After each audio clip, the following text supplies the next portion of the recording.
I feel better about my... You're nowhere near audible.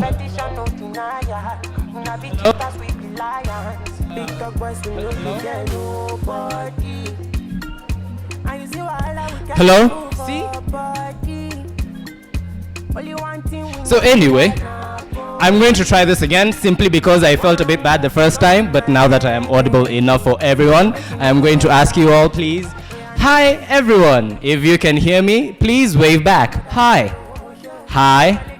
Some of you are not waving back, but I don't mind. Hi. All of you look amazing. Thank you for waving back. I feel better now. Well, thank you. I appreciate it. Now I can finally speak. I was shouting. My lungs were doing a bit of a thing. So I think it's about time that I welcome the people who are outside. Please, if you are outside and you are supposed to be inside, welcome. Get inside. We're about to continue. Yes, I am looking at you. Karibuni nyote to African Nazarene University. You are all amazing people for being here with us. Karibuni Daystar, Karibuni.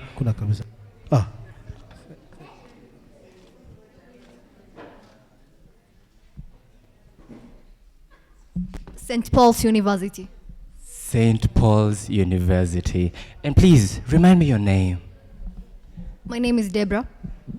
Thank you very much, Deborah, for that.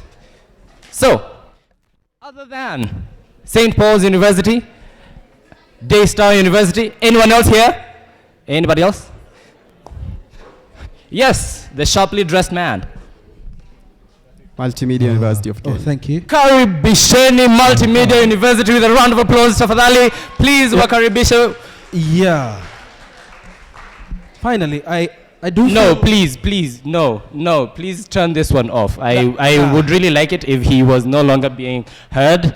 But I would really appreciate it. Hello, everyone. Now that I can finally have my voice, back. English si mdomo chako. Si mdomo changu hata kidogo. Pole bwana. But yes, again, welcome to African Nazarene University. I see representatives from Daystar, St. Paul's, and MMU. I do feel like us and MMU are somewhat cousins. I think so too. Yeah. I feel like we're somewhat cousins. But yeah. Cousins from the same barren land. Amazing. That's us. I mean, Rongai is... Yes. Well, it's Rongai. There's not much else to say about it. Yeah, so that's about it. Yes. And yes, now, it would be so bad of us, so ill-mannered of us, because it is now that we are realizing, realizing that we know who you are, but you don't know who we are. Now, this somewhat fine gentleman over here. Wait. Do they need to know who we are? Not really. I wasn't going to introduce you. Yeah, I wasn't. I didn't need you to introduce me anyway. I have my own voice, my own brain, my own English. Better than yours, not a problem. You wish. But anyway, my very, very not so good name is Israel Host. I would like to reiterate that he said his name is not very good.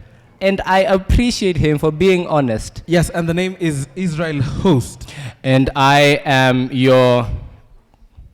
Am I your co-host? That's exactly it. No, I am not. I am the host, Bill Misheni. It's a pleasure to be in front of you all. It is a humongous displeasure to be next to this one, but we have to be together for some odd reason. But don't say it like that, but okay. But anyway. Anyway, now that we know specific people, we know about 5 of you, I wanted to play another game. Yes, sorry, to our MMU cousins, we're sorry. We were playing a game a while back, and now we would like to try another. What say you? I say Yes. that it would be very, very wrong of us to not include everybody in this game. How are you, Madam Hassan? You look amazing as always. So I am going to welcome the people once again who are outside. Yeah, because they need to participate. It's fun when all of us participate. That's what they say. For some reason, it will turn out that at least one of the outsiders is boring and does not like games. Yes, I am looking at you, oh boring one. You can smile all you want, but you're still boring. So it's about time that we played a tiny, tiny game. What is this game called? Indulge, kind sir. Indulge. Do tell. So, I have a short story. Long ago, In a distant land. in a distant land called Meru. Mm-hmm. Please don't try to tell my story for me. You do not know it. Yes, sir. Long ago, I used to be a child. It was a relatively tough time being a child, growing up around Meru people. In case my name didn't give it off, I am Meru 100%. This is not an identity in any way. It is simply what I am. And so when I used to be a child, there were various trials, struggles, ins and outs, ups and downs. And I really appreciated having been part of some of the ups. Yes. And one of these ups was playing the game called Mingle. So that is our game for the day. Who is ready to play Mingle with us? Oh, that came out a bit weird. Yes. We are going to play a game of mingling. And unfortunately, for those who do not wish to participate, they have no choice. They will participate. This is not a threat. This is not an order. We are simply saying that quite unfortunately, you will participate in this amazing game. So, St. Paul's University, are you ready? Are you? St. Paul's University, are you ready? African Nazarene University. It is not your turn yet. Daystar University, are you ready? Multimedia University, are you ready? Amazing. They are very Amazing. formal. I really like that. Yes. And finally, Africa Nazarene University, are you ready? Woo, woo. Alrighty then. So, if you would all indulge, please stand up. Kindly. Everybody, tafadhali, because you are so nice, stand up. Karibuni sana, our guests, our also lovely guests. Thank It's you a very much. pleasure to be in your presence. Very big pleasure. Very big pleasure. Yes, thank you all for coming. I think it would be best if you got to simply witness this game while seated. I am terribly sorry. It's okay if you could. You would like to mingle? Oh, wow. Yes! So they would like to mingle. Yes. Wait, I almost made that weird again. You are too excited, brother. Too excited. my bad, sorry. Yes. Yes. So anyway, so this is the game. In case you do not know how this game is played, it is a game where you are supposed to get into groups of whatever number we mention. Would you like to help them understand my complex English? I got you, brother. One, these groups will not include more than two members of the same institution. Now, that simply means that African Nazarene University, you can be any number, but not more than two. The same applies to Daystar, the same applies to St. Paul's, the same applies to Multimedia. Has everybody understood? All right. So this is the game. Yes. Wanna host? Wanna Yeah. host? Please hurry up. I don't think I have a lot of time. Hurry up. And Please energy, hurry yes. up. Thank you. So, should I say the following set of words? Mingle, mingle, mingle. You get it. You know the game. You get so, it. mingle, mingle, mingle. Mingle, mingle, mingle. Get in groups of two. Now, in this situation, I am going to be right here with my also not friendly host. Yes. Oh, wow. But this right here is where the game gets slightly interesting.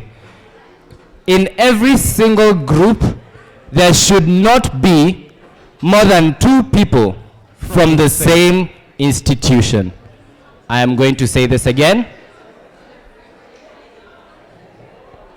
We do hope those mamas are mamas of understanding. Yes, we do hope that y'all are understanding what we're saying. And yes, so now, Shall we run a test? of course, Okay, and in 3, everybody ready? 2, everybody ready? 1, let's go. Mingle, mingle, mingle. mingle. Move around, please. Move around. Yeah, Mingle, mingle, yeah. mingle. Be free, be free. Mingle, mingle, mingle. I want groups of 4. Yes.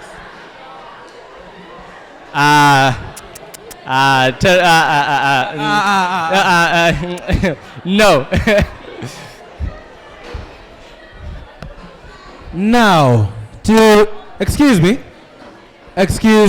your attention please,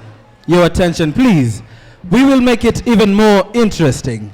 In the event that you're in a group, and that number is not the number we have stated, we would like you to kindly join us on stage. Yes, it's a very wonderful offer. I understand. It's an amazing offer to be able to join us on stage. My friend, you are so lost. I'm so sorry, terribly sorry. Please join host right up there to host. Yes. Thank you, kind sir. Hey, you look fine. 1, 2, 3, 4. Yeah, that was close. Mashani, Groups anyone? of 4, groups of 4. Hi. Oh my God, I am so sorry. Please join my friend right up there. Yes, would be also great. well. Thank you, Very, thank you. very well dressed. people Another up there. addition. Yes, I am looking for more people who are a little bit misplaced. Mashani? A little bit misplaced. So, very quickly, before we continue this game, hi. Hi, Which school are you from? Daystar. Daystar University. Which school are you from? Nazarene. Nazarene. What about you? Daystar. Daystar University. Now, interesting. No one? You're done? Mingle, mingle, mingle. Mingle, mingle, mingle.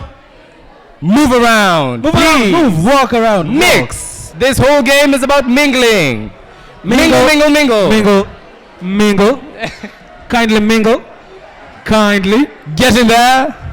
Do your business. Mingle, mingle, mingle. Mingle. How many people do you want? Groups of 5. 5 people. 5. Hi. Ooh, you are so close. Oh no! Oh my God, this is so sad. How unfortunate. I feel bad for you. Please join my friend right up there. You are also amazing. I am Please his friend. join him right up there. If you're wondering, I am his friend. Join Hi. me right up here. I would like to mingle with you. I would take you, but I won't. Sir Bill. Oh. Yes. Oh, yeah. Continue. Continue. All right. 5. Are they 5? These are 5, and one of them is a very, very important person. I am going to allow them to introduce themselves. Kindly. Hi. Terribly sorry for barging into your group of 5. I am not part of this group, so you're safe. Hi. Hi, What school are you from? Africa Nazarene. What name do you go by? Nobat Kipto. Nobat Kipto. Yeah. Hi. Hi, What school is this? St. Paul's. And who are you? Oscar Motugi. Oscar. Very nice to meet you. Hi. Hi, Who are you? Antoinette Chepchumba, What school is this? St. Paul's University. Amazing. What school are you from? Africa Nazarene. African Nazarene University. And who are you? Elsie. And finally, hi. Hi, my name is Sylvia. I'm from PRSK. She Wow. is from PRSK. Wow. So, this is an important group. I would like to call attention to them, but I will not. So, thank you very much for participating in the game. Yes. Now, let's do this interestingly. One final time. Mingle, mingle, mingle. Walk around kindly. Kindly walk around. If we see you not walking around, you will join us on stage. If we see you not mingling, you will join us on stage. Mingle, mingle, mingle. Now, I want you in groups of 7. Groups of 7. See, that's a surprisingly large group for 7 people. Yeah. You know the saying, one is a what? 1 is single, 2 is a couple, 3 is a crowd, 7. 7 is something else. It's almost a swarm. However, this right here, I don't know what this is. What's all this? Hi. So if you're from St. Paul's University, please put your hand up in this group right here. St. Paul's, you, nice. If you are from African Nazarene University, please put your hand up. Oh my God, you broke the rules. Please join host right Join up me on there. stage. The entire group, The entire please group kindly. join him right me on up there. stage. I appreciate you all. Please go up Lovely, there. lovely. I wish I was joking. I am not. I am smiling, but this is not A joke. A joke. Yes, join me, please. Right this way. Yes, VIPs. Yes. Let them through. Let them through. Okay, yes. Please. Thank you. Thank you. Thank you. Right up there. Right up there. Thank you very much. Are you feeling this fine afternoon? Hi again. Hi. So Hi. nice to keep interacting with you. I love this. Hi. How are you? Fine. What's your name? I'm Emily Okuto, Where from? African Nazarene. African Nazarene University. Okay. See. Hi. Breaking of rules. Hi, Who are you? Abongo Eve, Where are you from? African Nazarene. Yeah. Okay. Hi. Hi, How are you? fine, And where are you from? Nazarene. Oh my God, there's 3 people from African Nazarene University. You have broken the rules. You all understand how this goes. Please join them up there on stage. On stage. Thank you very much. We appreciate you all. Please join them. Mishani, I Yes. am starting to think that number of people on stage is enough.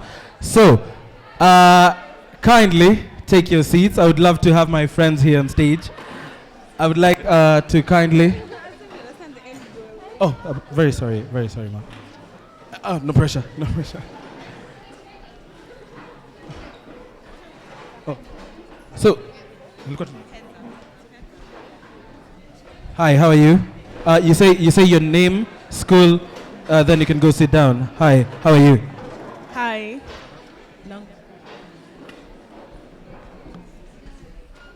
Hi, my name is Abongo Eve.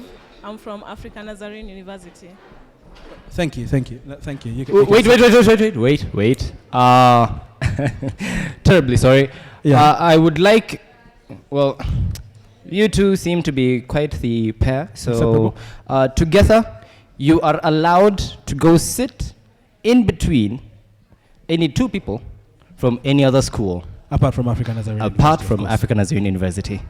Nenda huko. Go. Ta- Mingle. Take your time. Whoever. Find out who people are. Yes. Whoever. Squeeze in there. Mingle. Hi. That was not weird. Ooh. Hello. Hi. How are you? Which school? St. Paul's. St. Paul's. Your name? Anne. Which school? African Nazarene. Oh, African Nazarene. Your name? Janshik. School? African Nazarene. Name? K. You said what? K. Oh, okay. Name? Latifar. School? Nazarene. Ooh. What? People from Nazarene. Oh, not too many. Hi. You are who? Elsie. School? Nazarene. Nazarene. Okay. Hi. Hi. What school? Daystar. Daystar. Hi. Hi. What school? Daystar. Daystar. Hi. Hi. What school? Multimedia. Multimedia. Very interesting. Okay. Yes. Michelle, take over. So every individual is allowed to pick one person, Yes. any person, and then they are going to go with them and do the exact same thing as the first pair. You're going to sit between any 2 people from any school other than yours. Yes. So please, go out there, maybe even here, pick someone, go with them. mingle, Yeah, you can learn go- people, You can go pick your friend. It pick makes your it better friend. for us. get comfy. Yes, pick whoever. You can pick someone who's there. You can pick someone who's sitting down, by the way. I prefer if you pick a stranger. Would be funny. That would be a lot of fun. Yes, but yeah, take your time. Or rather, you can go ahead and begin mingling. Go. Go, whoever you want to. You can sit anywhere apart from beside who you're schooling with. Thank you all for participating in this amazing game. Please appreciate yourselves for being such wonderful, what's the word I'm looking for? Guests. Thank you for being such amazing guests. Clap for yourselves all. Oh my God, is that how much you appreciate yourselves? You should love yourselves more. Louder, let's hear how much you appreciate yourself for being such a good sport today. Thank you so much for being with us. Thank you for so much for participating. Yes. And once again, we are going to introduce ourselves. I am the host, not a co-host. Okay. Bill Misheni, mass communication student at African Nazarene University. And who are you? Oh, not so good-looking one. Me with my lovely face. I am Israel Host. Of course, not the co-host, but the host. I've always wanted to say that on camera. Yes, my name is Israel Host. I am a mass communication student. Don't mind my English. I'm a bit too sophisticated. I am a mass communication student from African Nazarene University. I apologize. And together we are going to once again welcome you all to African Nazarene University. It is a pleasure to have you here. And it is a pleasure to host you all. Now, steady on. I would like to introduce to you the lovely Evelyn Ocheng. She would like to say some few words and also properly. We know we did it improperly, but properly welcome you here. Tafadhali, one big hefty clap for Evelyn. 1, 2, 3. A big clap for Evelyn. Thank Evelyn. you. Karibu. Karibu sana. Thank you. Respected senior managers, lecturers, guests, and students, a very pleasant afternoon to all of you, and a very warm welcome to our rebrand today. Firstly, I would like to extend a note of thank you to everyone for becoming an integral part of our event today. I would like to also extend gratitude to our lecturers and our one and only patron, Mr. Masharia, for always walking by us and guiding us throughout this journey. In absentia, I would like to thank the pioneers of Afrinaz communication who saw it wise to start this club that enabled us to practice whatever theoretical concept that we have learned, and alongside acquiring new skills. So we saw it wise to rebrand our club so as to stay relevant in the forever dynamic space that we are in. On behalf of the entire Afrinaz communication, I want to sincerely acknowledge the efforts of those who came forward and contributed towards the success of our event and making it this grand. Trust me, it wouldn't have been possible without you all.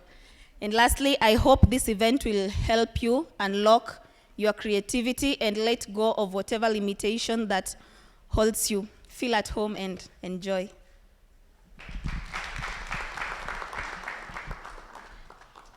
Thank you so very much. I believe all of you can do better than that. Give her one. Kindly.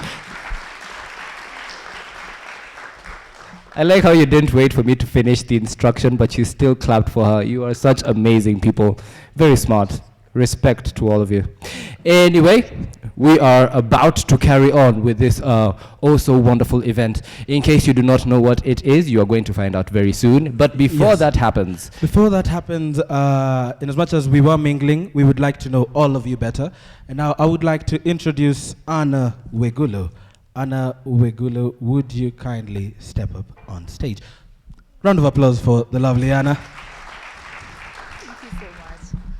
Thank you so much. I'm here to represent all the institutions who have come from Daystar St. Paul's University and MMU. I would like to take this opportunity to invite their representatives to come and say a word or two before we begin. I would like to start with Daystar University.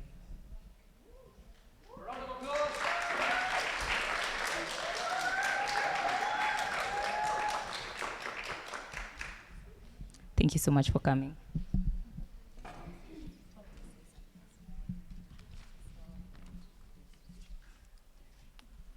Good afternoon. My name is Charlene Omondi, the president of Public Relations Association of Daystar, and we are humbled as Daystar to be invited to this amazing event.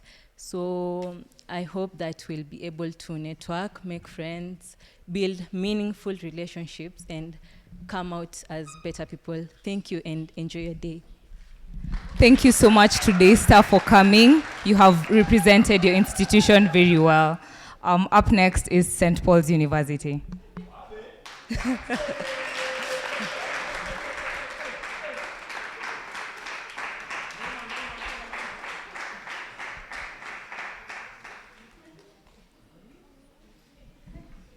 Welcome.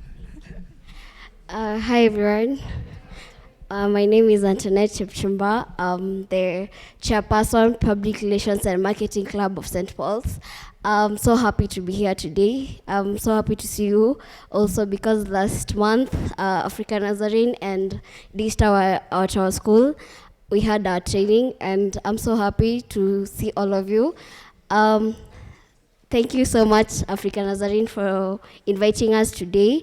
I'm glad to be here and I'm ready to listen to our guests and I'm ready to learn and also to mingle with all of you. Have a great time. Thank you.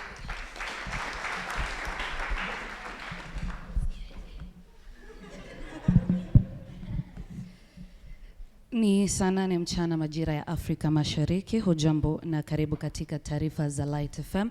Nikiripotia Africa Nazarene, jina langu ni Monica Karanja, lakini kwanza ni muktasari. Chuo kikuu cha Africa Nazarene chazindua klabu ya idara ya mawasiliano, makao ya Janigan Chapel ya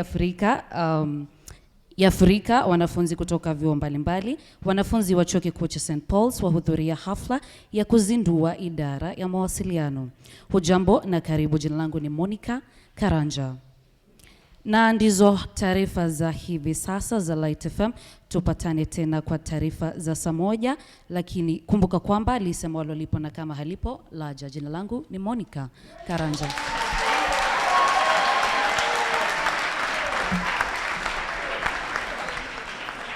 Oh my God. Wow. That was, I am awestruck. I doubt if given 10 years of experience I'd pull something like that off. There are goosebumps in so many places. Thank you. You made us feel special. Thank you very much. Thank you. Another round of applause. Thank you. Okay, that was really amazing. And last but not least, I would like to invite MMU.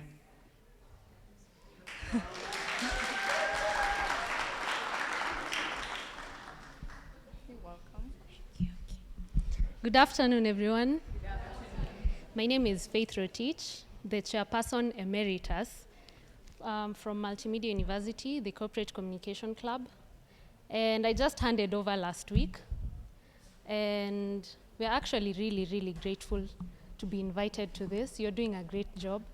And in the words of Bill Gates, the communication department is one of the most essential departments in an organization. So you're doing a great job.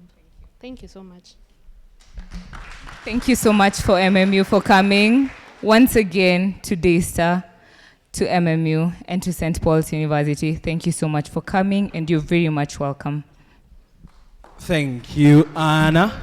Thank you. Oh my God, please, tafadhali, tafadhali, tafadhali, in a Swahili language that is not as good as that presenters. Clap for this wonderful lady, Anna Wegulo, tafadhali. You can do better than that. You said Swahili. Wait, oh, I shifted back. Yeah. Anywho, again, thank you so very much for showing up. We really love you. I personally do. And I wanted to ask Michelle a question. Do you know why they say if you're thinking about success, you ask a mass communication student? No, why? Because communication is key. Anyway, moving on. Now, I know that you are wondering what exactly is going on. That very lovely lady has given us a very, very good introduction. And I would like to invite Miss Charlene Monyange to take us through step by step and tell us. I really don't want to keep saying this every single time, but please welcome her with a hefty round of applause.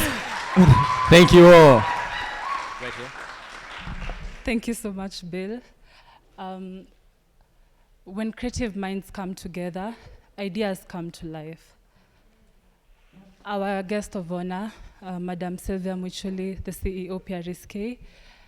Our guest speaker, Madam Caroline Nekesa, the Associate General Manager, Minute Insurance.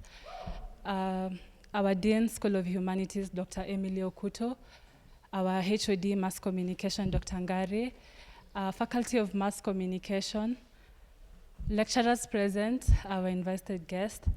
Good afternoon. Welcome to our relaunch today. I would just like to say that your presence today is highly appreciated. My name is Charlene Mora. I'm a member of Afrinaz Communication. And recently I was doing a research on brand imaging and how it can affect an organization. And that's when I found out that at ANU, most students perceive Afrinaz Communication to be a broadcast platform. That's when we decided to do a rebrand so as to give our association a more general appealing look and also be inclusive of other departments of communication like graphics, PR, and print. I would just like to say thank you to everyone who helped me out with the project. Thank you and God bless you.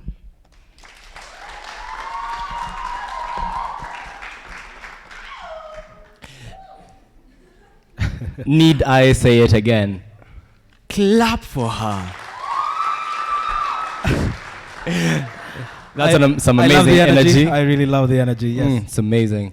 So, if you have been keen this entire time, unlike my friend here, every single time I have welcomed you to African Nazarene University. But I would like to be a bit more specific now.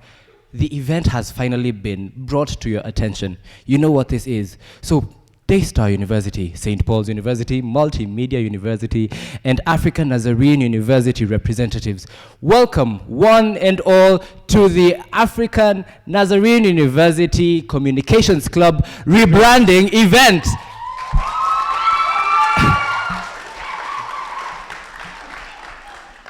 See, the amount of energy you give every single time is just making me happy and happier. I am enjoying this. I may look a bit giddy. That's because I am. Thank you all. Yes, thank you. So carry on. Much. Yes, so now, who I'm going to invite on stage are two people who I feel are part of what I like to call artistic fruition. He got that name from me. Yeah, I got that name from Bill. Yeah, it works every time. Yeah. So, I would like to call Sir Oscar and Sir Bildad, because I feel you two are the great minds, because I'm the greater mind, but part of the great minds who I would like to hear what you two I would like all of you to know that this is a Christian institution. We do not allow lies, but he just lied, so he's the greater mind. Tafadhali clap for these great minds. Karibu.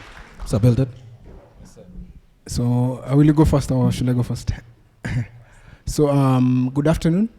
My name is Oscar Uma. I'm a fourth year mass communication student, broadcast major at African Nazarene University. And I'm a member of Afrinaz, the broadcast department. And there's a presentation that we have, which you'll see in a couple of minutes. And basically, I don't want to give away what is it all about, because that's why you're here. I don't want to give away what the presentation is all about. But all in all, it's just a short documentary about. Let me give you a trailer, a hint. It's a short documentary about Afrinaz communication, how it started, its contents, and what it's all about. And the main reason for choosing a documentary is basically the element of telling a story within the shortest time possible. And these stories, they have to be factual, things which happened. So that's the reason why I actually decided to go with a documentary. Could have done a play, but a play, you know, it's most of the time some of them are not they're fictional. So without saying much, I'd like you guys to look at the screen up here. Then after the documentary, I'll make a few remarks about it. So all eyes here.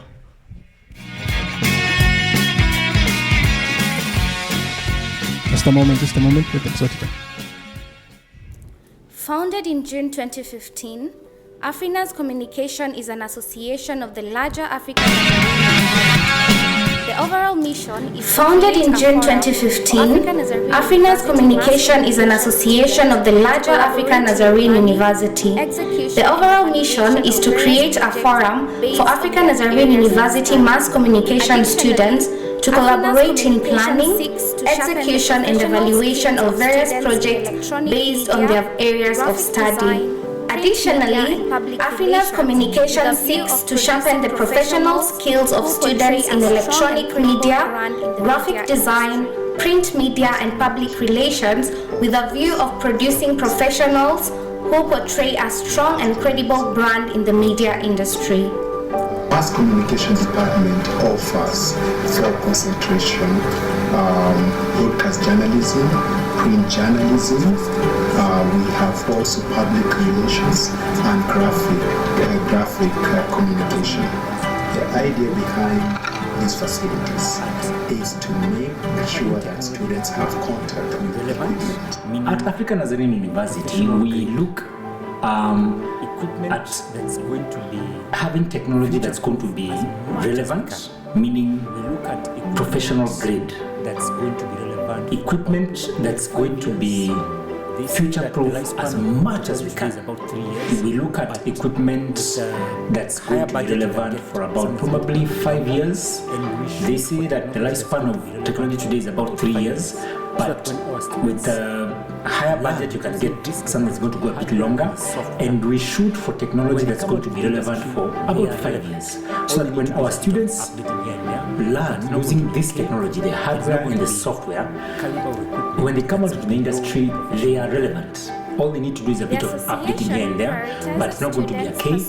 It is not going to be a caliber of equipment that's below professional grade. The association prioritizes students pursuing mass communication at the university. Once a member, one is expected to 1. Participate fully in at least one association project per semester. 2. Have the right to propose projects that their association can undertake. 3. Have the right to be credited for all their input in terms of what they bring into the association projects, and lastly, an entitlement to one vote during the association's elections. For me, it has been a pleasant experience to work with Afrinaz crew and to work with everyone in that club. It has nurtured my skills to be who I am today. I remember the time I came in here, I didn't have a clue, but I was quite interested in what happens during camera works and videography. And Afrinaz nurtured those skills and nurtured my enthusiasm for camera works, and it made me who I am today. I really appreciate even the members of the club who has enabled me to nurture who I am today and to give me and to trust me even the assignments of taking videos for them. Afrinaz mainly nurtures broadcast, not necessarily broadcast students, but any student who is interested in things in matters media can comfortably be part of this club. The association has a clear leadership structure. that consists of the chair, the vice chair, the secretary, the treasurer, the electronic media representative, the public relations representative, print media representative, and the graphic design representative. The duties of every office are clearly stated in the Afrinaz Communication Constitution of 2015. As an organization, we provide a platform for all mass communication students who are studying in African Nazarene University to have an opportunity to put their practical skills to test. Because in mass communication, we normally learn a lot of theoretical aspects about media and communication from the various aspects of journalism itself, that is media, journalism broadcast, and also public relations. Therefore, Afrinaz gives us a platform for us to put these skills into test, all these theories, and learn a lot. Therefore, if you join Afrinaz, if you are a mass communication student, if you join Afrinaz, it's a guarantee that once you get to the outside world, you have more than experience. In June 2018, Afrinaz Electronic Media Department partnered with the University of Nottingham and Compassionate Hands for the Disabled Foundation to produce a 7-minute feature that highlighted the impact of the foundation in the society. The success of this feature later stimulated the production of the U&I show in 2019 and the AfriPod podcast in 2022. The Afrinaz Electronic Media Department has also played a key role in the university, especially in the coverage and streaming of key university events like the Cultural Week, Impact Week, chapel services, graduation ceremonies, gala, among other events. In March 2020, Afrinaz Print Department, in conjunction with the Afrinaz Graphic Department, successfully managed to publish the first edition of the Naz Vibe magazine with the help of their club patron, Mr. Masharia. Employers have been quoted as looking for workers who are like Swiss Army knives. People who have got more than one tool under their belt. They can do a bit of web design, they can do photography, they can do it's good that they have the tools. Editing, they can get into writing. While they're not expected to do all those things at the same time, it's good that they have the tools and they can pull them out once they need them. The first publication ran as the onset of the COVID-19 pandemic, thereby capturing news, analysis, and insight into the novel virus, as well as other emerging issues around the world. The writers of the magazine worked tirelessly to create and inspire interdisciplinary dialogue between the world and its viewers. On top of that, the magazine was also written by students undertaking different majors. This helped in the creation of immense diversity in trail of thoughts from the authors, making the magazine more interesting. The two departments have successfully managed to publish 9 volumes of the magazine, with the 10th volume of the magazine expected to be out mid-2023. Afrinaz Public Relations Department is currently working on rebranding the association's brand and identity as a whole. The main reason for rebranding, according to the PR department, is to give the association a new, more appealing look.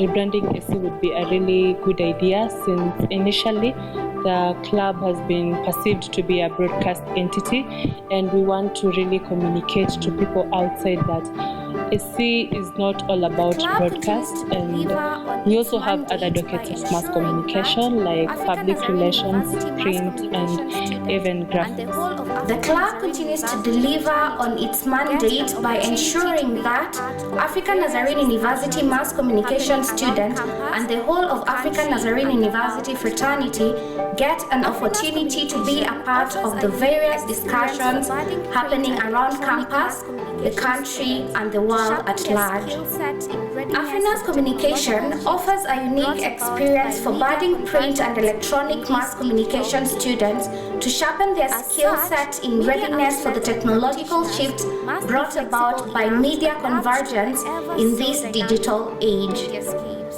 As such, media outlets and practitioners must be flexible enough to adapt to the ever so dynamic mediascapes. To sum up, Afrinaz Communication prepares students for an illustrious career as media practitioners. The future is full of immense possibilities. Every mass communication student registered at African Nazarene University, you cannot afford not to be active in Afrinaz Communication.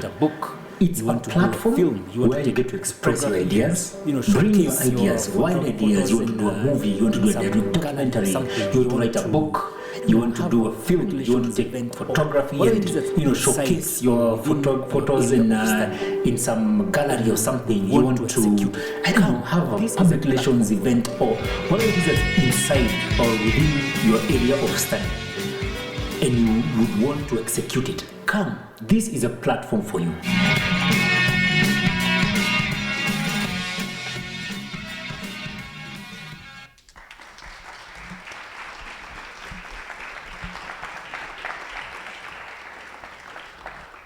So yeah, that was the presentation. I hope you've gotten something from the presentation. I hope I didn't give away anything.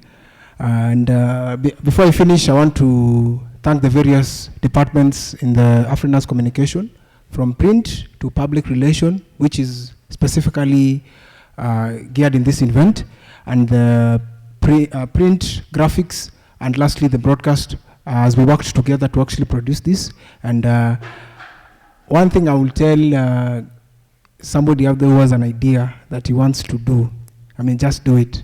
What is the worst that can happen? Just get the necessary people around you, the necessary equipments that you need, and just do it. Thank you.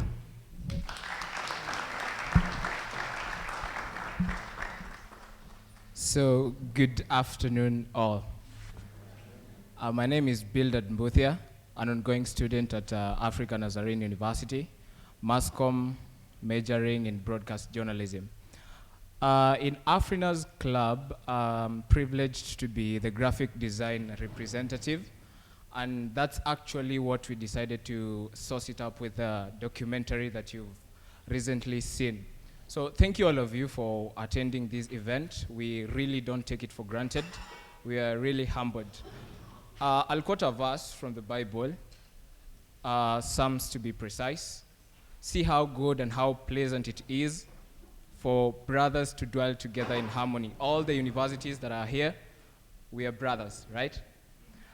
So mine is to create just a brief image in your minds, because that's actually what I do. So in creating the Afrinaz logo, we decided to go with the abbreviations of the club. That's AC, that's short for Afrinaz Communication. The colors we chose are white, black, red, and yellow. For the yellow, it's somehow different. It's CMYK, C0, M23, Y96, and K0. That gives you a touch of gold. For the typography, we decided to use Time New Roman, which is actually borrowed from the larger African Nazarene University brand. That's what we chose to go with. Now, last but not least, we also needed to add a touch of a tagline, which is think, feel, and lastly, create. Number one, think. Before we actually put to motion our projects, we actually need to see them in our brains, right? We need to actualize them in our brains. That's what we call thinking. Number two is feel. Feel, you have to feel it through you for it to flow through the audience. And lastly is create, actually giving what you have thought and what you have felt.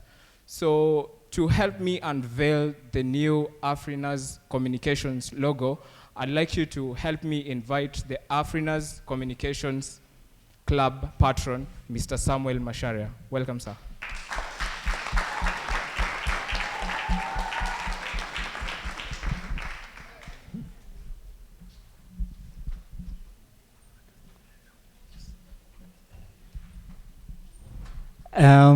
Good afternoon, everybody. Thank you so much for coming. I'm sure you have seen my face in so many places. I've seen my face in so many places, and you know how that feels. It's like I'm looking at many mirrors. I am really excited at what the members have been doing. They have been really working hard.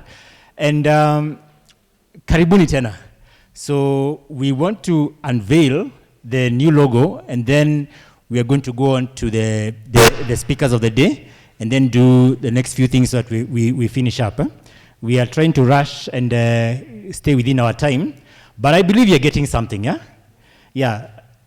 Harry Truman, former president of the United States, said that, and you say this slowly, that imperfect action always is better than perfect inaction. Can I say that again? Imperfect action is always better than perfect inaction. If you look at something and you think how it's going to be done, it can be done this way, and you're just thinking and not doing anything, it's not going to make, it's never going to become as good as saying, there's a problem here, I'll get up and do what I can. It's not going to be perfect, I agree, but at least I've done something. What Charlene was saying is, she saw a problem, came up and said, I'm going to do something. It's not perfect. Yeah? Daystar University, SPU, MKU, it's not about us showing how perfect we are. We are saying, we saw something, and we got out to do something about it. Yeah? My sense is this, whether you're in first year, third year, fourth year, you don't need to graduate for you to start doing something. Okay? Yeah, so let me just stop there, leave with those remarks. And how do you want us to do this? I'd like to request the projecting team to kindly give me the new Afrinaz logo. To add it up, please. So thank you so much. So this is actually what we thought about as the graphic design team. And to explain a little bit on it, Afrinaz Communications Club is actually a club that's supposed to build a credible and strong brand for mass communication students. So with this logo, we felt like it's representing both teams, the public relations journalists and both the broadcast journalism students. Yeah, so I'd like to call the president of Afrinaz, Tafadhali.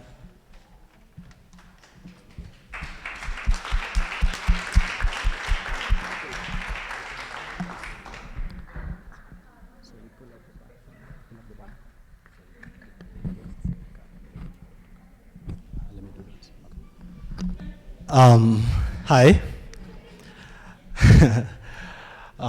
It looks like it's going to rain. Like it looks like mvua itashuka chini, si ndio? And I think the reason why there's no sunshine right now is because all of it is in this room. I mean, all the ladies in this room, I just want to take this moment and tell you that you look really wonderful. You look really, really, really beautiful. You're the epitome of beauty in this room, and I want you to feel appreciated. I'd like to call upon the honors of our head of department to join us on stage. Dr. Kari Kyungare, can you give him a round of applause as he got in? Yes, that is my lecturer, I'm proud to say so.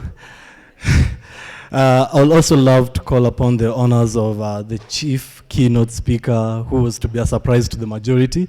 But kindly, can you help me in applauding this Chief Marketing Minute Insurance to the stage as she comes and helps us in unveiling our new banner. Thank you so much. Thank you so much. So these people here have been quite crucial and really important in this event that we are holding today. These people have been really important to us, the people you see in front of you. And I would love to share this moment with all of you as we actually unveil the rebirth of Afrinaz.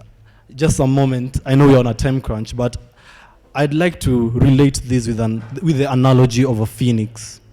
A phoenix normally dies, and when it dies, it rebirths itself from its own ashes. And that is what Afrinaz is doing today. We are now phoenixes. We are now a phoenix, sorry. I'm sorry. We are now a phoenix who want to show the world that Afrinaz organization, Afrinaz communication as an organization, as a platform, is here for all of you, regardless of which school you are from. We are here for you all. Thank you so much. And I'd like to call upon Bildad to help me. Can the DJ give us something to take through?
Thank you so much. This is Afrinaz Communication. Think through the face, the new logo. Thank you so much. A round of applause, please, for this.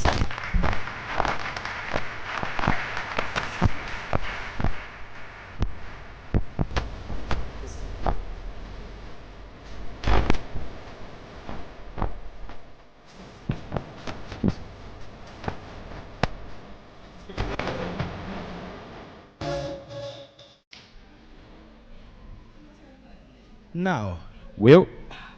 there's this art right here. I think we'd rather leave it here. Just leave it there. I'm not sure. Looking Should we? fine. It's looking fine. Well, at least all of you will get to witness it for the rest of the event. And I would like to say that they put this here. Think, feel, create. The first idea was an advice to Bill. But anyway, I wanted to say something. I believe that, I am no motivational speaker. It's quite tiring, you know. It's a tiring job to be a motivational speaker. But the beauty has to be recognized. I love it when people come together to appreciate beauty. I myself became a member of Afrinaz Communication because honestly, I wanted to discover the beauty that is within, you know. That kind of stuff, motivational. He also wanted to discover the power of thought. Yeah. That's why they had you. But anyway, yeah, I would like to again thank you for being a part of this. And as for myself, very, very quickly, I'm going to explain to mention how Afrinaz has been instrumental to me. Once upon a time, long ago, I was a broke young man. It was a tough time, a very, very tough time. Do not say anything about that. I don't like it. I haven't. And well, there was an event coming up, and they wanted photographers. And I was like, you know what? There might be money. So I am like, how do I get into this? So I just walk up. I walk all the way to the studio. I meet up with Mr. Masharia, and I'm like, you know, I would really like to take part in this. I think I'm a good photographer. And he's like, oh, for real? Really? You want to take part in this? You're Wow. saying he couldn't believe you? Yeah, you're like, nah, no way, nah. Well, I am still a part of Afrinaz Communication, so yeah, that. Thank you. Anyway, so he was like, are you sure? Yeah, cool. He's like, I got you. See, all you need to do is contact the necessary people. And, this man right here joked about the first thing I wanted to do in Afrinaz. I thought he was going to give me a chance. He didn't. He guided me to other people. But That was the most important thing he could have done, because then I couldn't just become a photographer. I had to become a member of the club. And through it, he has been able to guide me through, obviously, thought. Yes. Thank you. Yes, it's actually a thing that I do. Unlike him, he doesn't believe it. He doesn't believe in it. He was able to help me create things. He was able to help me become what I am today. And this is another opportunity that I have been given through Afrinaz Communications. I would like to appreciate him and every other member of Afrinaz Communications. Tafadhali clap for yourselves. Thank you very much. And now the time has come to welcome people of importance. Person of importance. Sorry, plural, singular, Kiingereza. Yes. Anyway, so I would like us all to take part in welcoming the one, the only, the General Manager, Marketing and Communication, Minute Insurance, Caroline Nekesa. Tafadhali, clap for her. Louder, heftier. Karibu sana. It's an honor to hear from you today. Thank you very much. I've been given so many titles today. I think the best of all was that Chief Marketing Manager? Yeah, somebody said that. I'll take that.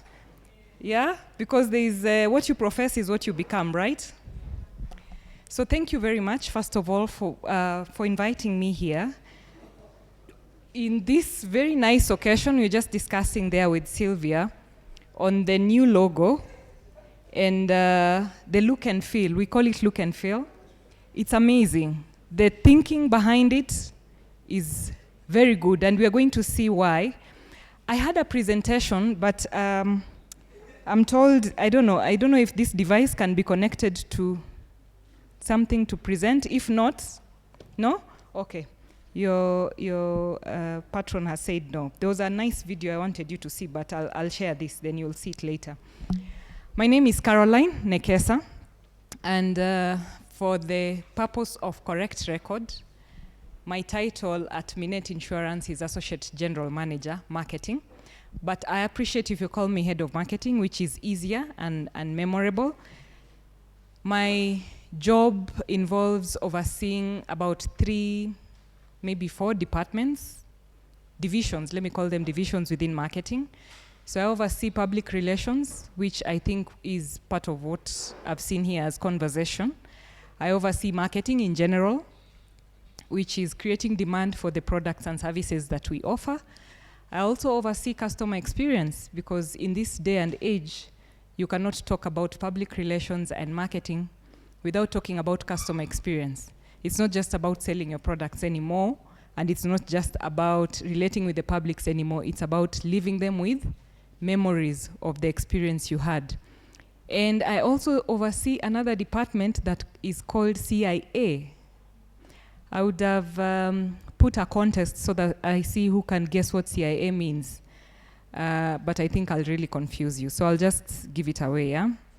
So CIA department stands for Center of Innovation and Analytics, and their job basically is to do research. So the whole spectrum of marketing and communication starts from a research point, going out, trying to find information and data about what it is that we want to sell or what it is that we want to communicate about, and then bringing in intelligence, and then we use that intelligence that we have collected to either create a product, refresh a process, improve customer experience, and then deliver the results. Okay? So those are some of the departments that are within marketing at Minute. Minute is not an insurance company, like what people think. Minute is an insurance broker. Okay? People know broker, ni wale wa mabroker, brokers wa mashamba. No.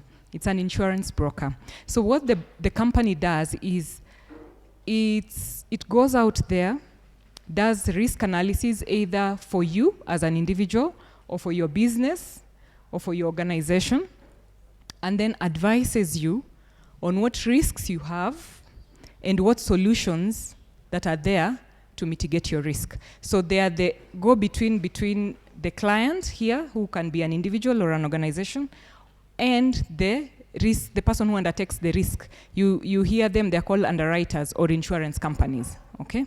So that is what Minet does. So just to make it clear, Minet is not an insurance company. So that is my day job.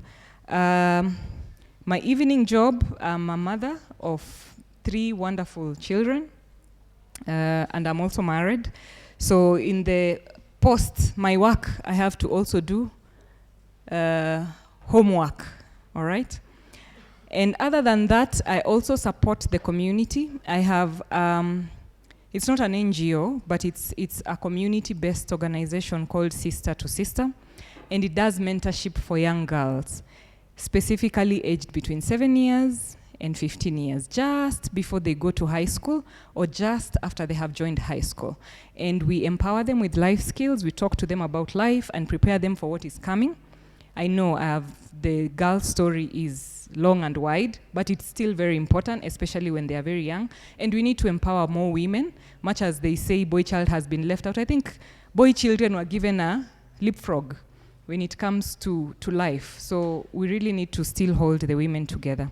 So thank you very much for inviting me here. I'll be talking about rebranding. And I really wish you'd have seen these slides, but I'll talk through them. And then I'll share with maybe your teacher here, and then he can distribute them. So the agenda today is about rebranding, which is what we have seen today with what we've done with the Afrinaz communication. And I want to just take you through examples. I know you've been taught a lot of theory in class, maybe about branding and communication, but I can give you a lot of some examples, and we can have a discussion around some examples of rebranding and what goes on around rebranding. So what is a brand? Maybe I should ask. I don't know if I should make this interactive or I can just talk to myself. What is a brand? Somebody? Anyone?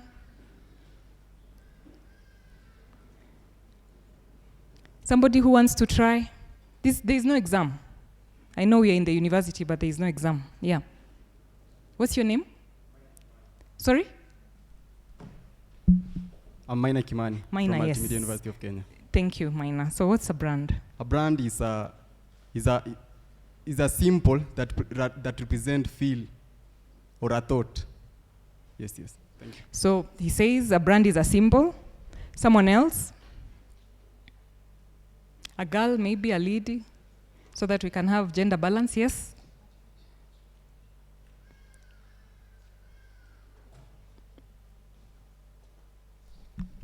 I'm Michelle from Africa Nazarene. I think it's an identifying mark, like the face of something. An identity. Okay. So it's a symbol, it's an identity, probably related. Someone else wants to try? What is a brand? My name is Purity from Daystar. A brand is either a product or a service that has been uniquely set apart or put together that is different from other products and services, so that it gives an identity to something. All right. So that speaks to positioning. So yeah. But all of you are right. First of all, clap for all of them. They're all right. Yeah. Someone else wants to try? You want to try? Yeah, there is someone here who wants to answer.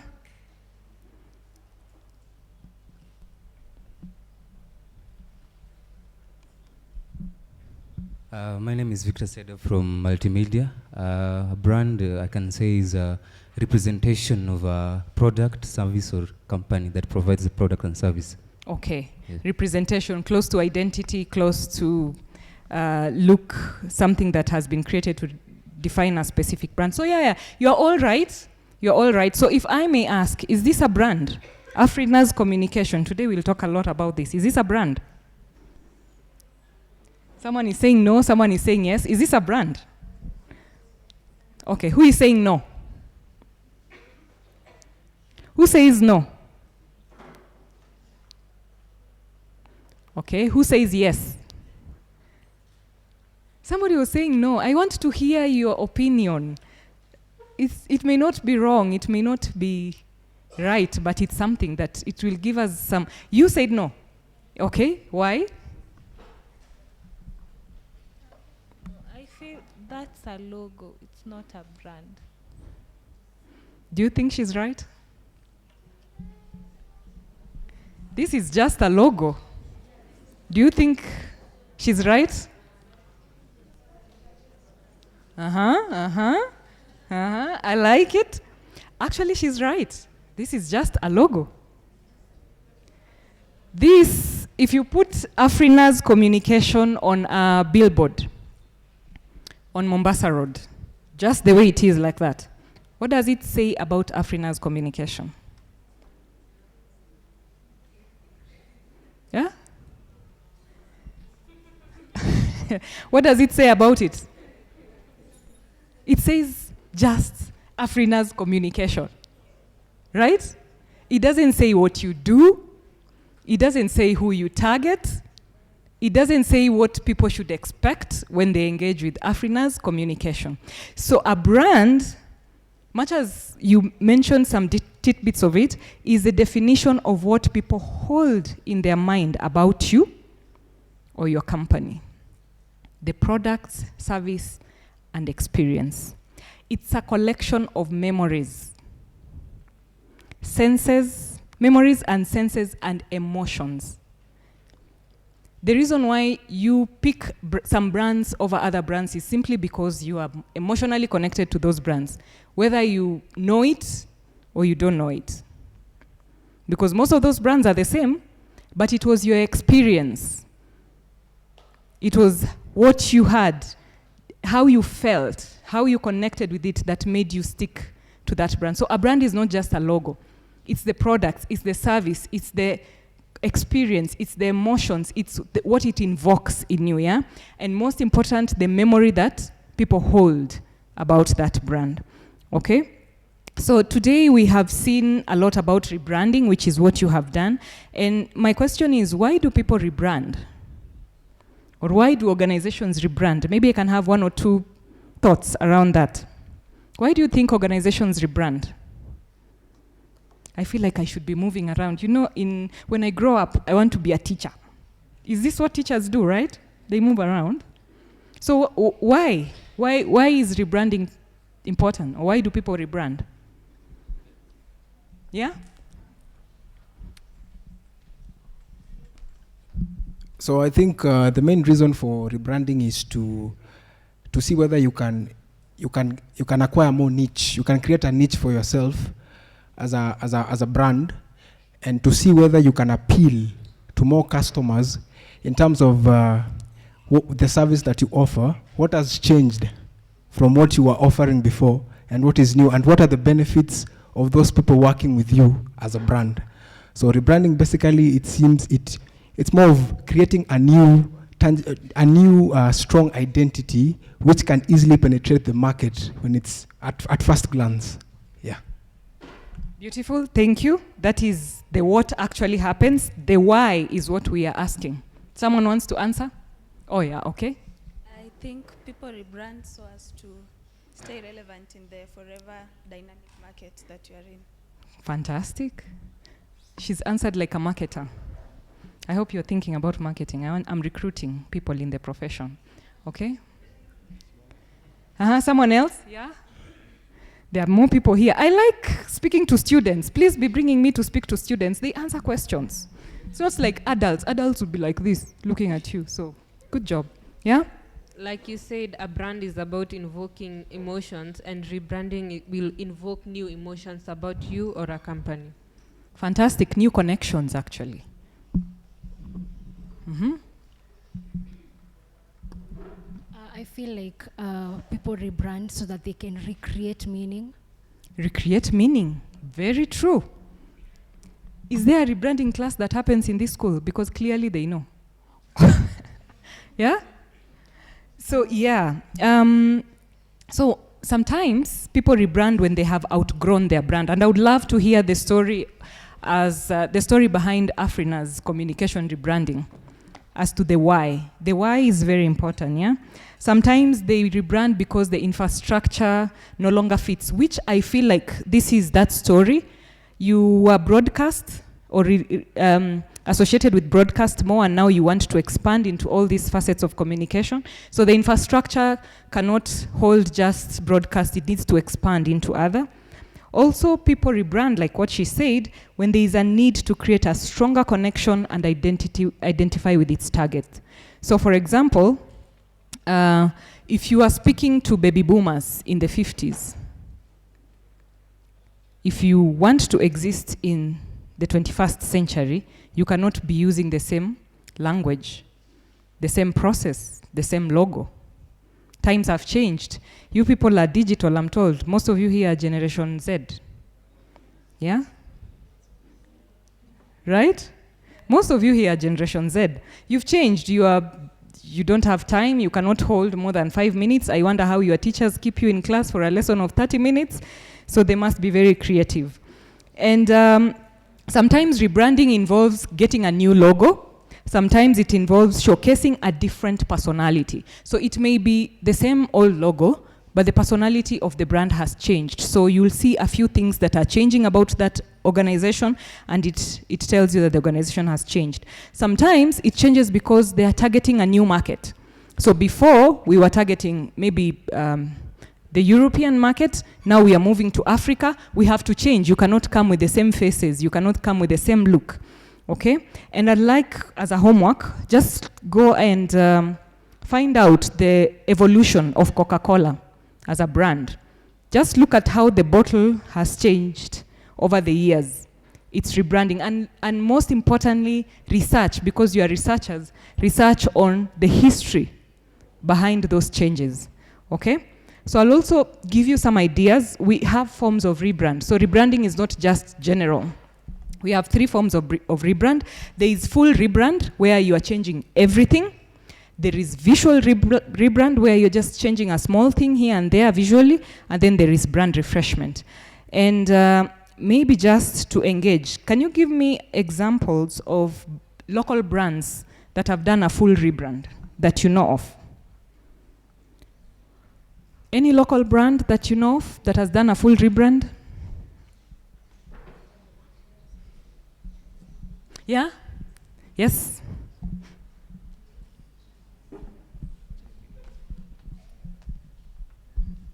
Airtel has rebranded several times.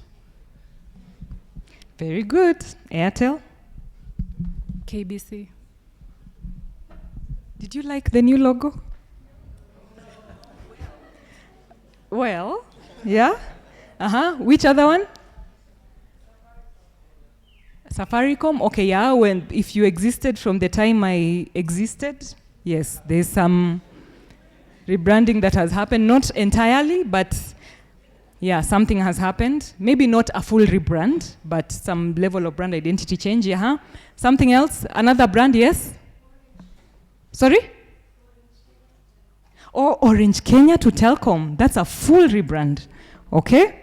So yes, there are brands, and there is one that you have not said, so I will assume that their target market is not Generation Z. NCBA. Yeah? ABSA. You guys don't bank. We do? Yeah? So those are examples of full rebrand. So a full rebrand changes every aspect of the brand. The name, the logo, sometimes tone of voice, the target market, sometimes the positioning. It just does a full overhaul. And those brands that you have mentioned are examples of. Although I don't know if KBC really changed the tone of voice, but you know, something happened, right? Okay? Other examples are, this one is for your homework. Read about PayPal and the change. Read about Kia Motors. You know Kia Motors? Does anyone know why they changed to the new? I am confused about that logo look, but yeah, something happened. Yeah, MailChimp. MailChimp has a beautiful story, so read about that. Uber also did a rebrand. Okay? So, but the best that I like, and you go read about it, is Nike. Go read the story of Nike from when it started to what is called now and how it looks now. And just to give you a hint, it was initially called Blue Ribbon Sports. Did you know that? Okay. And after 7 years, and they were selling tiger shoes from Japan, from the back of the car trunk, yeah? So they decided to make their own shoe, and that is how Nike was born. And then they decided to completely change their identity, and they have changed some certain aspects of that identity over the years. And did you know that Nike was renamed after the Greek goddess of victory? Yeah? Go and read a little more about that. So that is an example of full rebrand. The other one is visual rebrand.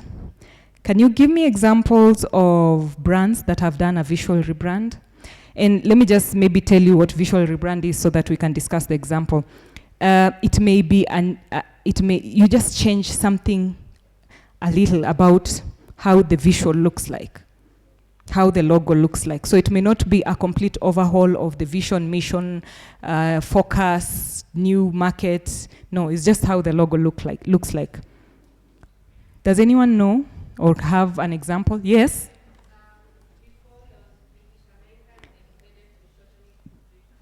BP, and do you know the story behind that? You need to go and know the story behind that. We will see it as we go, but the story behind that is not very interesting, but yes, that's an example. Another one?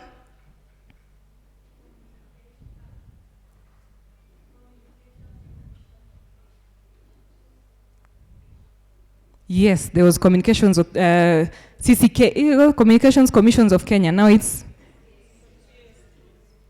CA. Okay, that's, I don't know if that's just a visual. Okay, it's visual because they didn't change so much about what they are doing. Yeah, another one? People who love cars. There's one of your brands that changed its visual identity.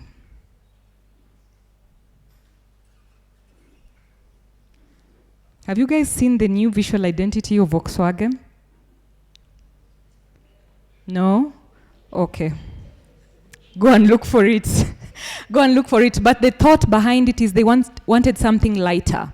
You know, before when brands were coming up with their visual identity, they used to go for very complicated, well thought out designs. And then they realized as you go, this same design that you're coming up with needs to go into many other things. So it's not going just to be a design that is going to be printed on paper. You need to have that design maybe on your building. You need to have that design on your T-shirt if it's a merchandise. You need to have that design maybe on when you're co-branding with another organization. So if you make that design very complicated, then you're going to have a very hard time trying to execute that design. So Volkswagen decided to make their logo lighter. Also, with the advent of digital media, all the things that are going online have to be lighter. Otherwise, your page is going to load forever, and somebody, Generation Z, is going to log out and go and look for your competitor whose page loads faster. So those are some of the reasons. I want to give you the story of Airbnb, okay, which did a rebrand. They did a new logo, color palette, and visual ID.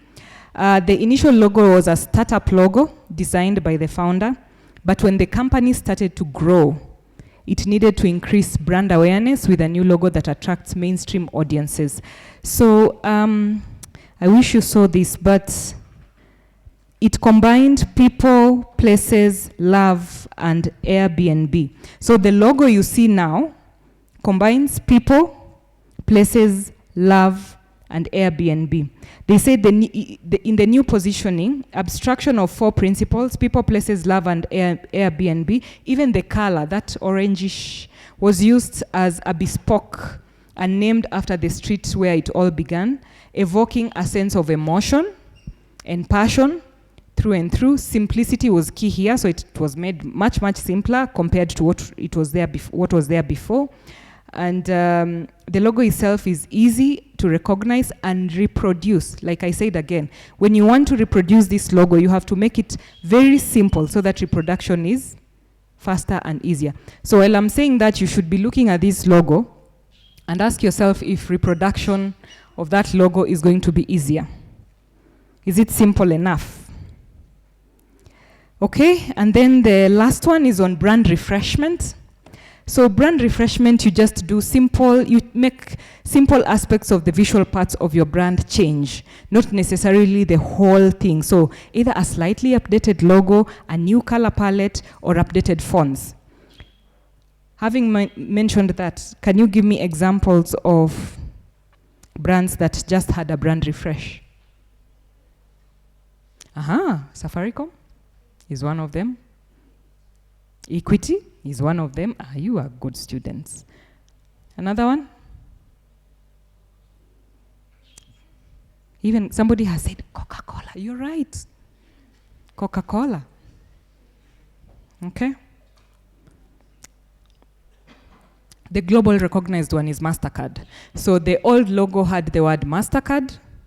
The new logo is just those two without MasterCard, yeah? So they dropped the name from its logo, and their aim was to join other iconic brands widely recognized that do not need to be identified by words. May God make us reach that level, that we will be identified and recognized without having to introduce ourselves. You know, I just walk in here, I say hi, everybody knows who I am, what I do, where I come from, yeah? Work hard. And I mean, aim for that as students. So rebranding aims to change emotions and mental associations consumers have with the brand over experience. So for example, this one, I'm hoping the team that created it, the objective was to change the emotions and how students relate to Afrinaz, so that it's not only broadcast students. Now, public relations students feel part of it. Which other one? Maybe people who do publishing feel part of it.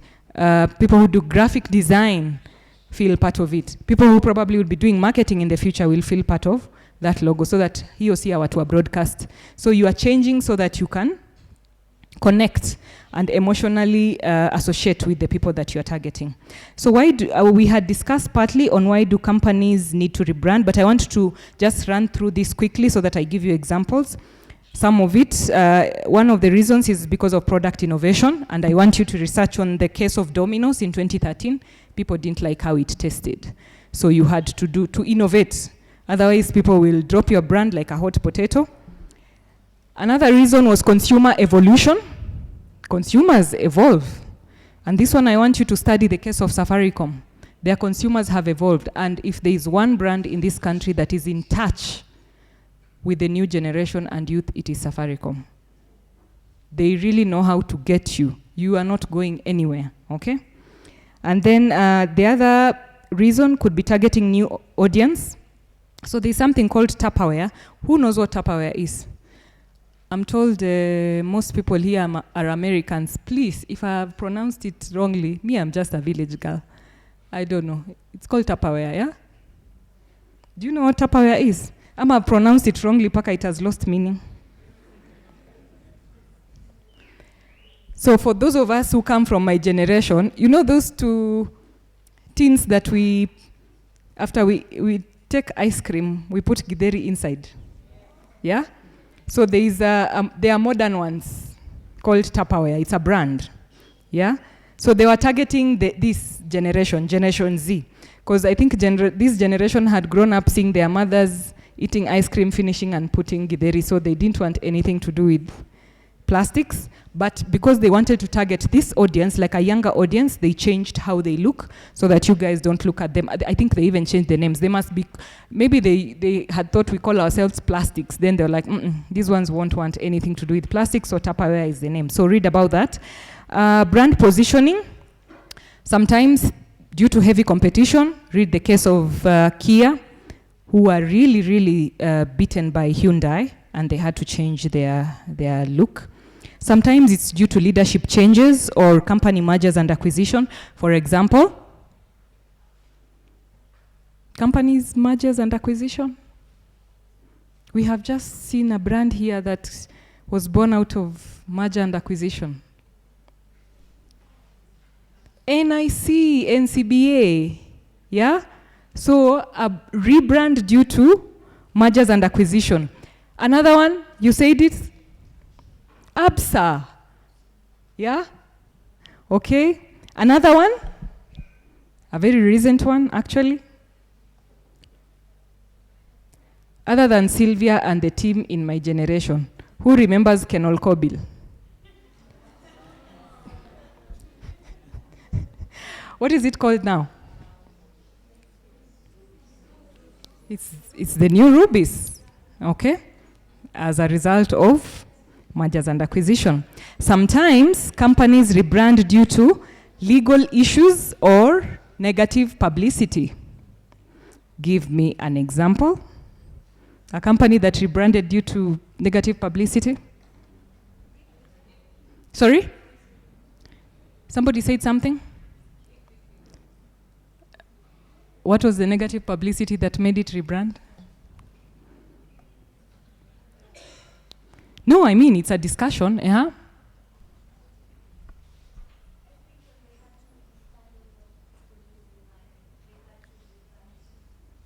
Probably, yeah. It just when it had started, but it became very hot after that. And that tells you something about rebranding. And what we started with, rebranding is not just changing of logo. You have to change the whole aspects of operations. You have to relook at where did we start, okay? So, well, maybe, but there is a very famous one. You people should know, you are digital people. Nobody remembers that there was a company that used to be called Facebook and it's now called Meta? Oh. Yeah? Do you know why they rebranded to Meta? Or you just thought Meta is a very nice name, suddenly they have decided to come call themselves Meta? There was a scandal behind it. Please read about it, but there's an employee who released some information about the company and it was going to be a bit crazy and scandalous, so the CEO decided, you know, let's change. Somebody mentioned British Petroleum to BP. You need to read about the story. They had a very serious scandal of an oil spill. And it was a really, really serious scandal. So they had to change to BP, and the new logo has some green things that look like it's flowers so that they look like they're environmentally conscious. Yeah? Okay? Now, question to you. Can rebranding go wrong? Can it go wrong? Mm-hmm.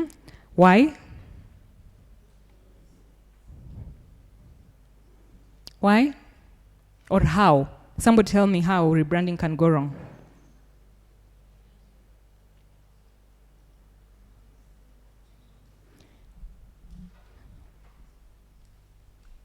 Oh, the mic is right there. Just a trial. Rebranding can go wrong first when most audience are used to a particular brand. For example, Coca-Cola, when they rebrand to another logo, people will question themselves like, is this really Coca-Cola? So you might lose a lot of customers or audience who are used to that particular brand. Okay. Coca-Cola, as an example, I don't know, it has changed over the years if you read, so I don't know if it affected the brand, but let me give you an example of a branding that went really wrong. Gap, GAP, yeah? In 2010, the clothing company Gap launched a new brand. It was shot down in the press and shunned by its loyal customers, especially those people who wear, who have a brand that is for wearables. You need to be very careful when you want to change. Imagine one day Nike just comes with a really weird brand and you're like, no, I'm not going to wear that thing, yeah? So it was shot down, and a brand that had been consistent for over 20 years suddenly changed overnight. The public wasn't amused. What was an attempt at modernization? It seriously damaged the business. By the sales went down. So sometimes there's actually no need of changing the logo. Now, in summary, rebranding may sound simple, but very tricky. Before you rebrand, you must identify clear reasons as to why you're rebranding so that you tackle it properly. So that you're not just rebranding for the sake of rebranding. There must be a reason. So that was my last slide. That is it. Thank you very much for coming to this TED Talk. I am practicing being a teacher, So I'm now confident to go to my next class. Thank you very much. If you do not mind. Hi. Yes, so before you leave, we would like to open the floor for any questions at all. Please feel free. Do not waste such a great mind by not reaching out and figuring out things that you may not have known. Tafadhali, please feel free. Ask whatever you need to know. For example, Total Energies. Something changed. It's been tricky for me to figure that out. What kind of a rebrand was that? That was a, let me see, there were students here. That was a what? Sorry? That was a what? A visual rebrand. Because they didn't change. You can still recognize the brand. It's not a new logo, but it's a visual rebrand. But for your homework, now that you asked that question, go and find out why Total Energies decided to go the way they did. Okay? The floor is still open for questions. If we... Somebody has a question there? Where exactly? Oh, sorry.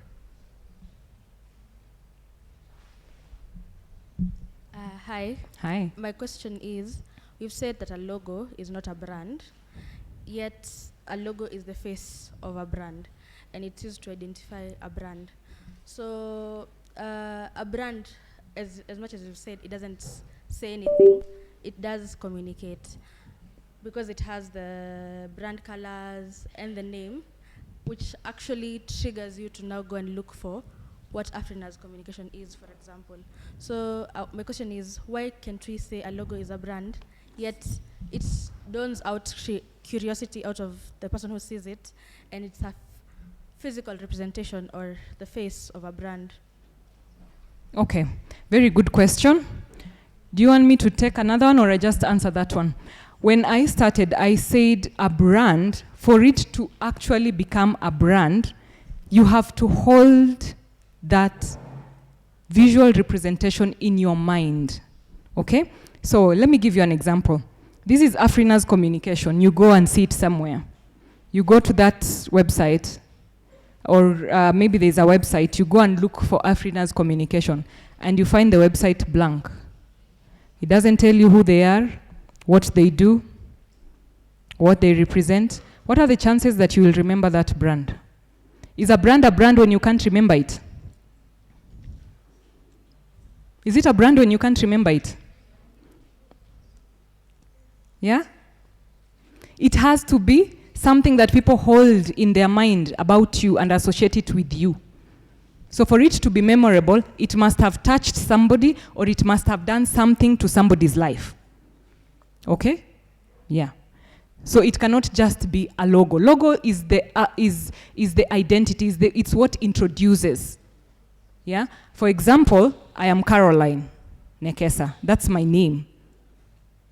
Okay? That's the, maybe can I say the logo my parents gave me, because it's going to appear in all my. But if I'm just Caroline Nekesa and nothing else, I'm just Caroline Nekesa and a woman, nothing else, will you remember me? That's the point. So I cannot claim to be a brand. Okay? Good question. I have a question. Yeah.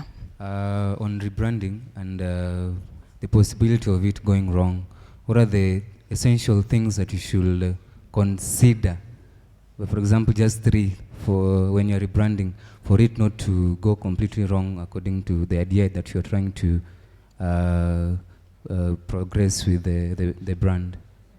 Okay. First of all, I'm imagining that, let me use Afrinaz communication as an example, because it's the new kid on the block right now, yeah, in terms of new brand. There must have been a reason. So there has to be a reason as to why you're rebranding, and a reason that is legit, that actually makes sense. Not that I just woke up and I think we need to change. No. You need to expand, you need to go into new territories, you need to expand your services, you need to target new markets. Maybe there is a scandal and you need to move away from it. There has to be a reason, okay? So you say we are not only rebranding in terms of the face, but even some of the processes, some of the services, some of the how we do our things need to change so that it correlates with the new changes in the look and feel. Now, when you create the new look and feel, and I'm hoping that that is the process that this logo went through, you have to test it. You have to have people who give you opinion about how it looks. You have to try print it. You have to try print it on something. You have to try display because this brand is going to be on a PowerPoint somewhere one day. You have to test that brand and you have to get people's feedback about how that brand looks before you finally launch it. Okay? So for example, the case of Gap, they would have called some of their loyal customers, told them the reason behind the changing, showed them the new vision. How do you feel about it? If they said no, there's no point of going to the market because those are your customers. So those are some of the things you can do to mitigate. However, if you launch and it's negatively accepted, revert as quickly as possible back to what people used to know you about. Yeah. Yeah, thank you. So okay, there are more questions. Okay. Related to the question he has asked, when it comes to rebranding, could there be cases of maybe slander or label in case any information is published concerning an organization?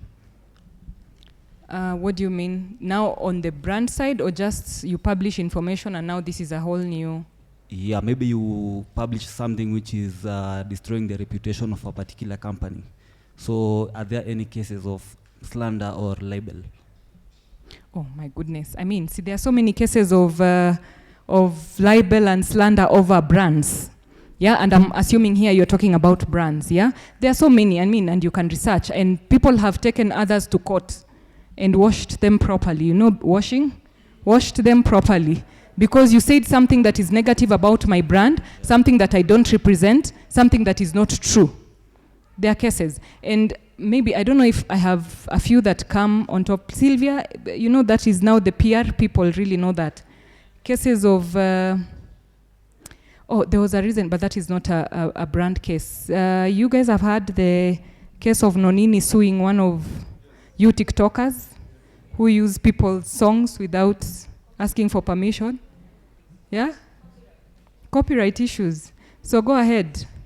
You will be washed. Yeah? These are TikTokers.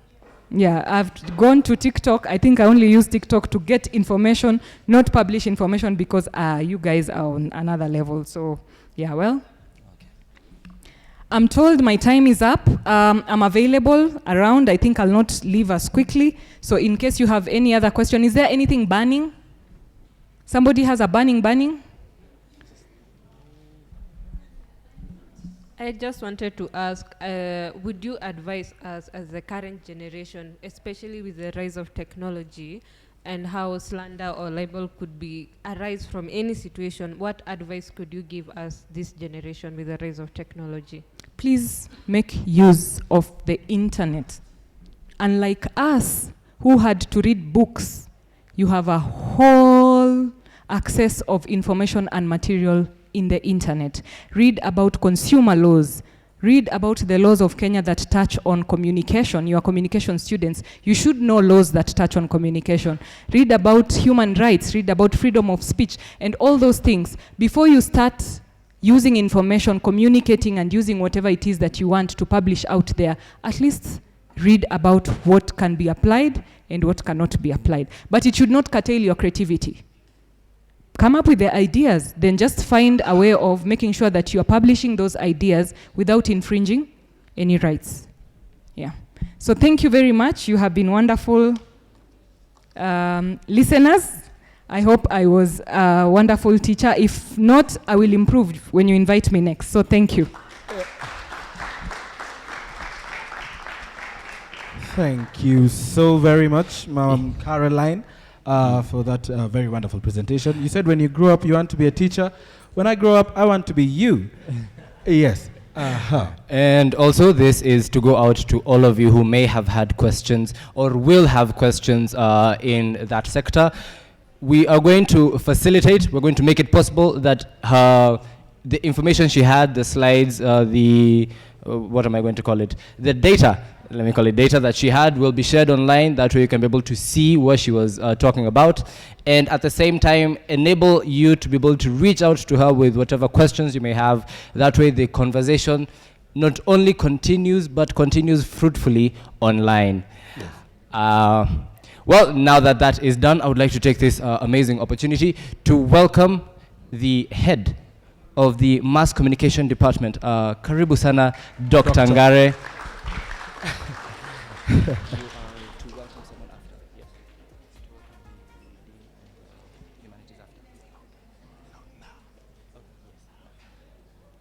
Okay, thank you so much. It's a great afternoon.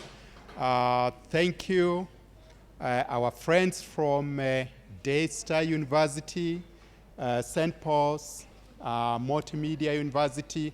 Thank you so much for coming in. This is an important occasion because when we started Afrinaz, we were thinking of utilizing the studios that we had. Therefore, our emphasis and our focus was on the usage of the top grade equipment that we had and the facilities that we had. Therefore, unfortunately, we paid more attention to broadcast journalism. And somehow we left out public relations out of the game. Therefore, I'm here to apologize. I'm here to apologize for doing that. But I'm also here to also welcome public relations specialist to Afrinaz. Therefore, welcome. Now it's your student body. You use your skills there, and I'm so grateful. And we have the lead lecturer here with us. The lead lecturer is with us, Dr. Nancy Kongo. May you wave.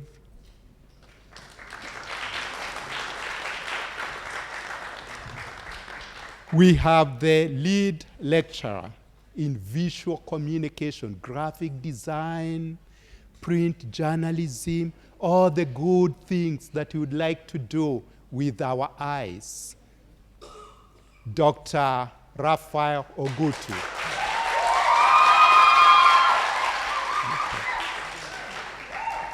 Okay, thank you. And we have, I've been introduced so many. It's my great pleasure to introduce to you our Dean, the Dean of the School of Humanities and Social Sciences, of which mass communication is part of that school. Therefore, we are very grateful that the Dean, who is extremely busy with so many tasks that has been entrusted on her, we are very grateful that she grabbed some time. And in fact, she has been with us throughout this afternoon. And now she is here with us. She can't leave without saying hi to us. And therefore, I'm inviting our Dean, Dr. Emily Okuto.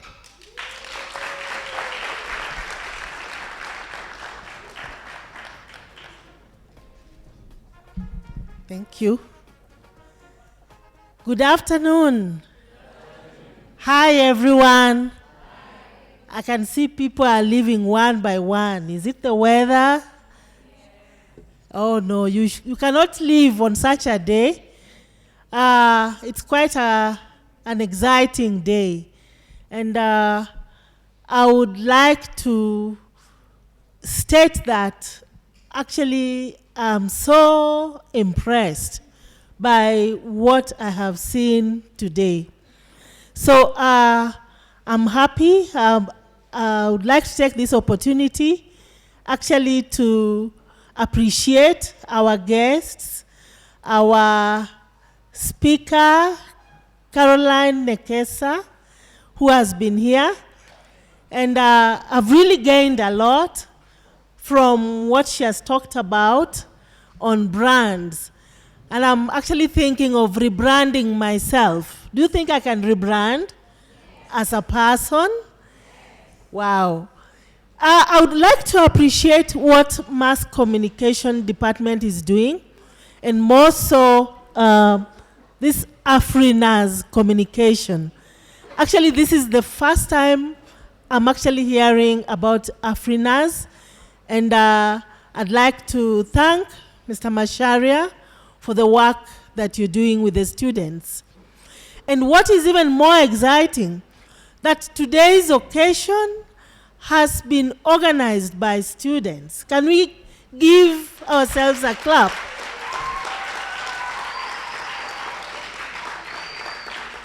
I acknowledge the presence of the different universities represented here. Daystar University. Welcome, welcome to African Nazarene University. St. Paul's. And MMU.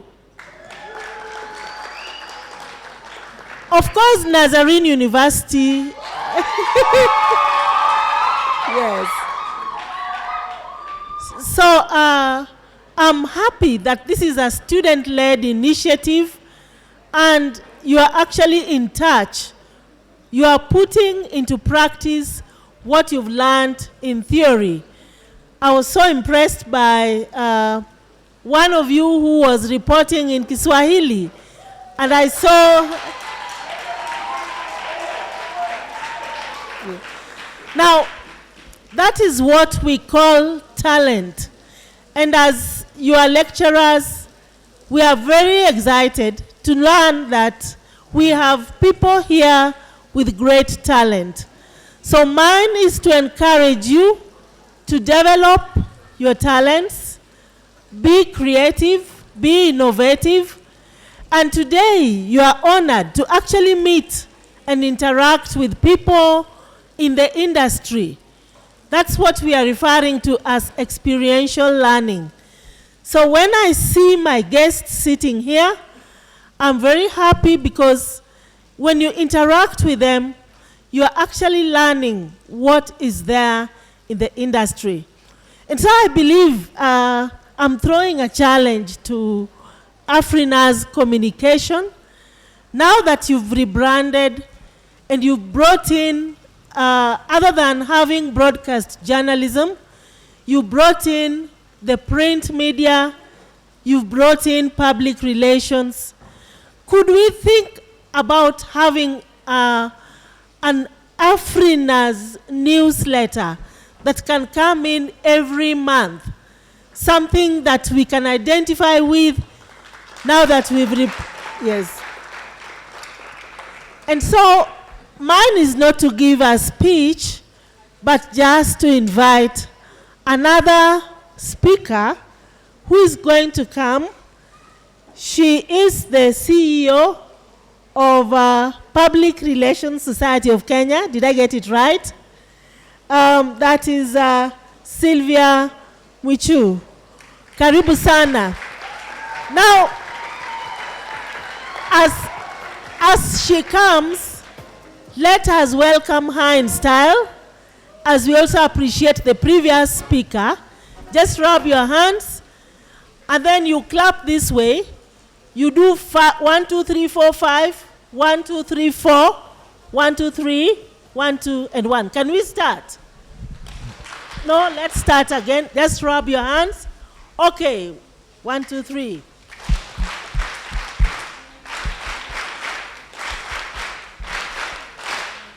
Great, great. So, karibu sana. I believe what you have for us will really go a long way in developing us. Thank you. Thank you very much. Let's appreciate the Dean. Thank you for spending the day with us. I know your time is very precious, so we really appreciate. Carol, come first. I want to tell you something about Carol.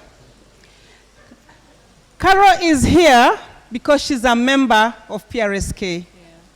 And being a member of PRSK, it means a lot to us that today, which is a very, very busy day for her, she's had like 5 events, and she has one today, a cocktail at 6.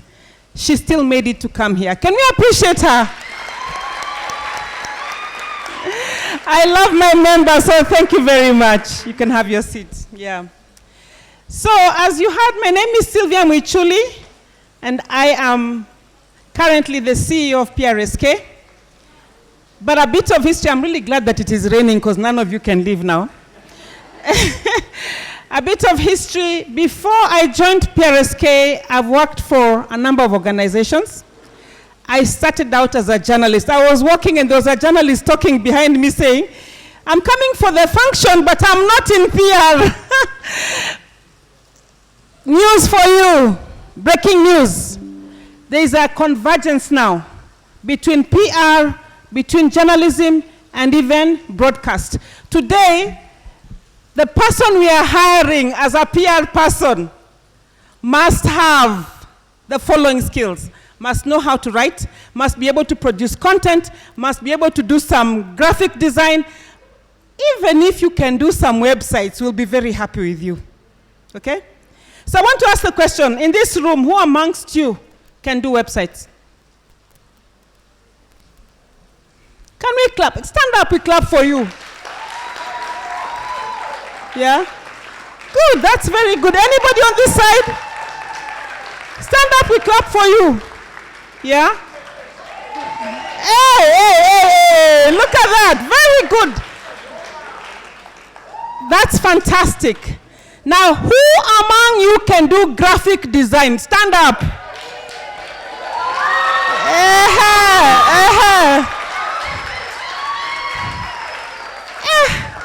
Now, this is the number I'm shocked at. Only, 5 people out of this whole group can do graphic design. I have shocking news for all of you. Have a seat, and that is very good. Okay, now here is the big one. Who amongst you loves writing? Where are you? And you guys, I'm coming to give you a high five. Yeah?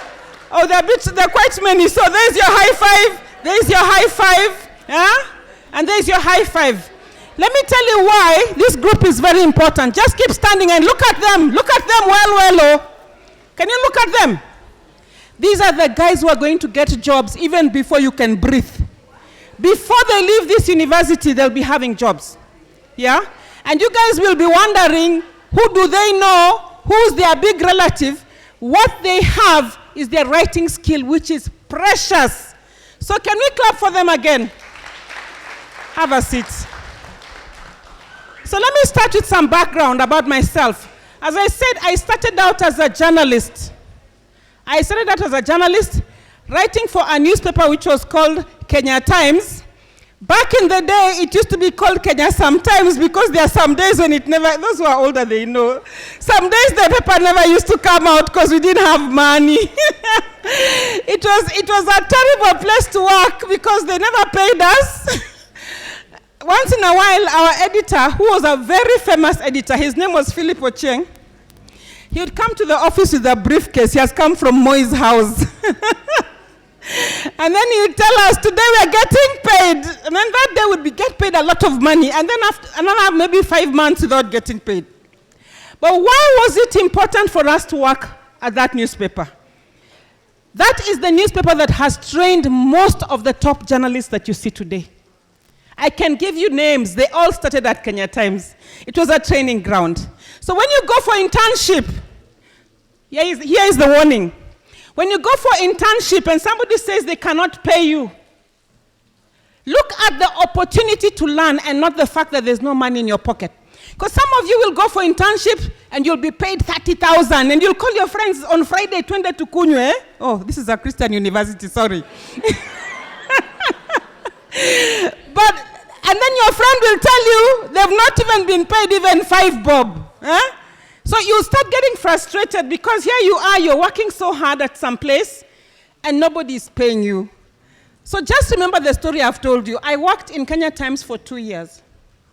And I can tell you out of the 2 years, we were paid like 3 times. Yeah? But I want to tell you the most fantastic reporters came from that place because it was a place you could write anything. Can you imagine as young as I was coming out of college, I would do headline stories like 2-3 times a week. You think in Nation you can get a headline like that? They'll just make you do stories about, dog shows and things like that as an intern. They don't give you good stories. So by the time I got to Nation, which was 2 years after I had started my career, I was so good. When I went to Nation, my best friend was working at Standard and me, I went to Nation. Her name is Jacinta. We were employed on the same day at Nation, and I was given a salary of 10,000 shillings more than hers. Because I had significant experience. I had a portfolio, man. I had written a lot. So I was able to demonstrate that I was a good writer. So even though Kenya Times never paid me, they enabled me to go to Nation at a higher job. Within 1 year, I was already reporting Parliament. Yeah? And there is no woman who had ever reported Parliament. I was the first. Say, here some claps. Yeah? And when I went to report Parliament, there was even no washroom for women in the Parliament, where the journalists operated from. If I needed to go to the washroom, I had to tell my colleagues, "Hey, you guys get out, I need to go to the washroom." Because it was like a little room just there behind, It wasn't the big media place they have now. Now they have a very cushy place. I'm sure you've gone for a trip to Parliament and seen. Back in the day, we were up in the gallery there. There was no proper accommodation for journalists. But I was a serious reporter. And I want to tell you something that is very, very important, especially for the girls in this room. Yeah? As young ladies, never be intimidated by the men around you because they are the majority. At the time I joined the news desk, we were only 2 girls on the news desk. It was me and Jacinta. Njeri Rugene, who is now the DP's communication director, was on the Taifa desk.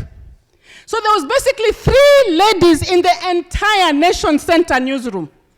So you can imagine our life. It was tough.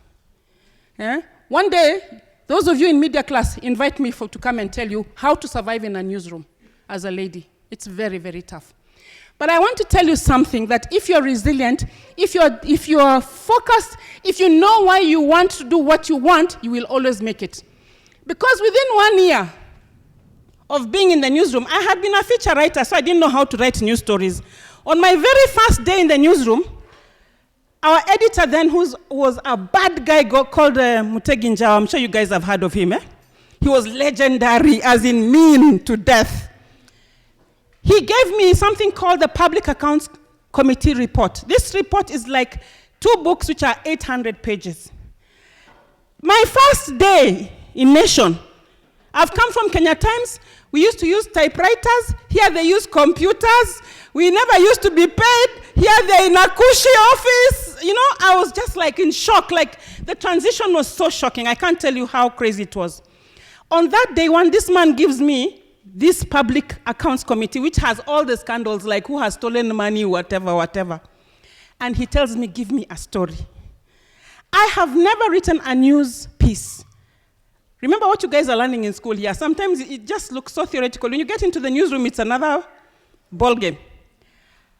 I wrote the story that way I knew how to write a story, which was from a feature. If you're feature writers, you know the difference. I didn't know how to do a proper intro. That's the truth. Do you know that guy stood up when I finished, because he made me do the story on his computer, right at the center. If you've been to Nation Center, you know the news editor sits at the center of the newsroom. He stood up, asked Tom, who had hired me, Tom Shindi, who had hired me, who sits at the other end of the room, the whole Nation newsroom, it's a big newsroom. He shouted, Tom, where did you get this idiot from? She can't even write an intro. Can you imagine? He shouted at the top of his voice. And because the newsroom was full of men, they started laughing. They laughed at me. What do I do as a lady? I burst out crying. The worst thing you can do in a newsroom full of men is to burst out crying. So Njeri, who was sitting on the Taifa desk, sees me bursting out crying, and she runs, she picks me, and she takes me to the washroom. And she tells me, "Madam, you never do that. No matter how upset you are, you never shed tears in the newsroom." So what does she tell me? She tells me, in a newsroom, if someone insults you, you give it back as good as you got. If someone is nice to you, be nice to you. If they are bad to you, be resilient, deal. So I learned my first lesson of how to survive in the newsroom. And trust me, I never looked back.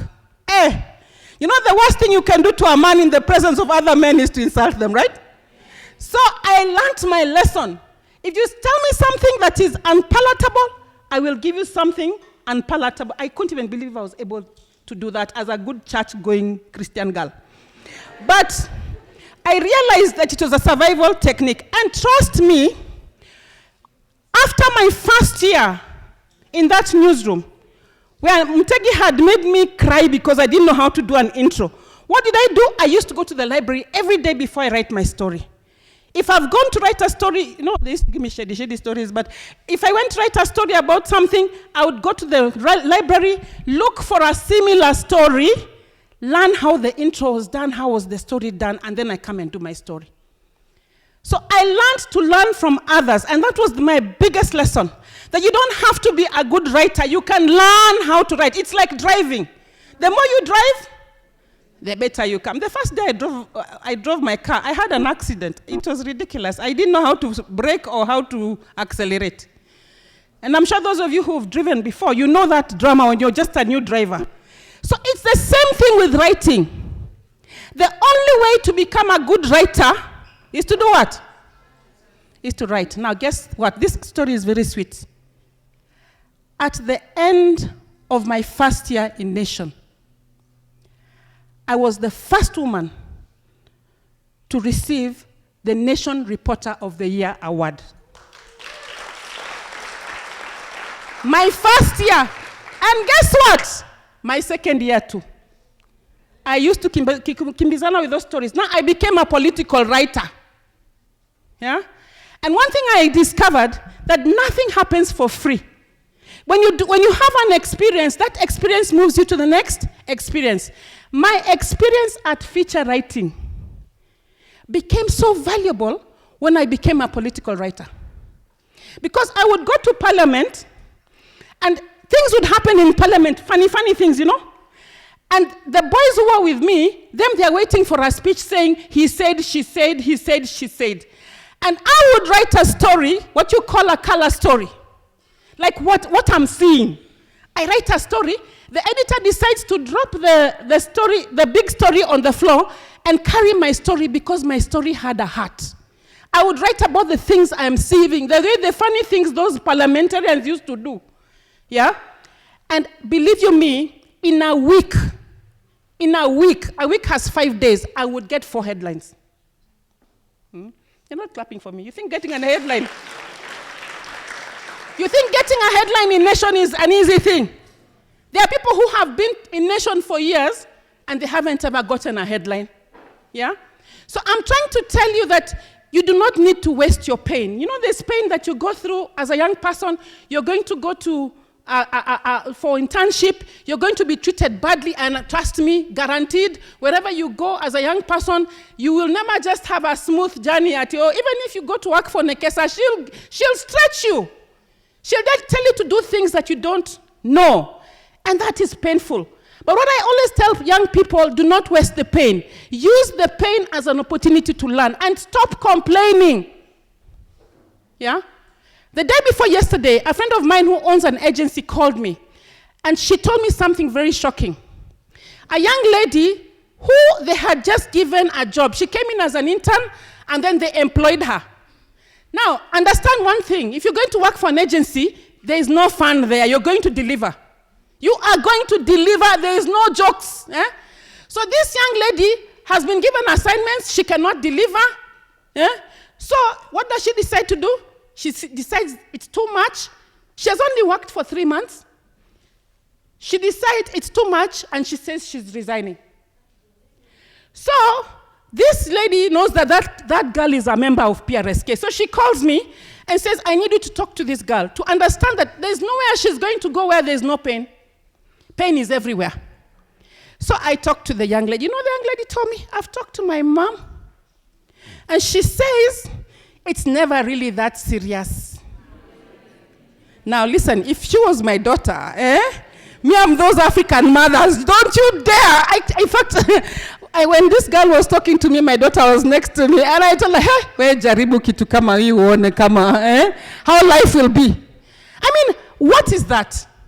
That I've talked to my mother, and she says it's never really that serious. So she has also advised me to resign. So the girl has resigned, okay? She has left a job that was going to be a great career path for her, because there's nothing better than working in an agency to start you up. But I started by saying there's a convergence. So those of you who are in media, please understand that the end game is in PR. We all started in media. You work in media, they pay you little money, they don't pay you, you get frustrated. Where do you end? And especially those of you who are in radio right now. Radio is a terrible, terrible place to be in right now. People are setting up radio stations and they have no money to pay the staff. So you work in radio. Where's the beautiful girl with the beautiful voice? A very beautiful girl. Where is she? Stand up. I loved you. I loved you. At the end of this session, I'm buying you coffee, so see me. Yeah. Yeah. So what do I want to talk to you about? I had a lot to talk to you about, but I've decided I'm not going to talk about that. Number one, just to let you know that PRSK is a membership organization, and we expect you to be members of PRSK. And here's why. There is no other place you're going to meet professionals like Nekesa on the corridors to be able to talk to her about your wants, your needs, and who knows, she could even give you a job. In PRSK, when we have events, students are allowed to mingle with members the way they wish. We don't restrict, we don't say, because you're a student, you shouldn't do here, you shouldn't do this. And joining PRSK is very simple. You go to the website. This month of March to April, we have an offer for students to join at 1,000 shillings instead of 2,000 shillings. So take your chances. You will never meet a better place to network with your industry professionals than PRSK. And who is in PRSK? The guys from the media are in PRSK. The guys from traditional public relations are in PRSK. We have those who work for GAVA. You know those communicators who work for GAVA? They are also in PRSK. We have those who work for the UN and such institutions, the development sector. They are also in PRSK. So we have a mix of everybody, those who are into branding, those who are into DevCom, those who are into, you know, whatever, social media influencers, they're also in PRSK. So let me stop for a minute and ask a question. Can I have a volunteer from every university? Every university, Arakaupesi, you guys are in PR, don't think twice, just come.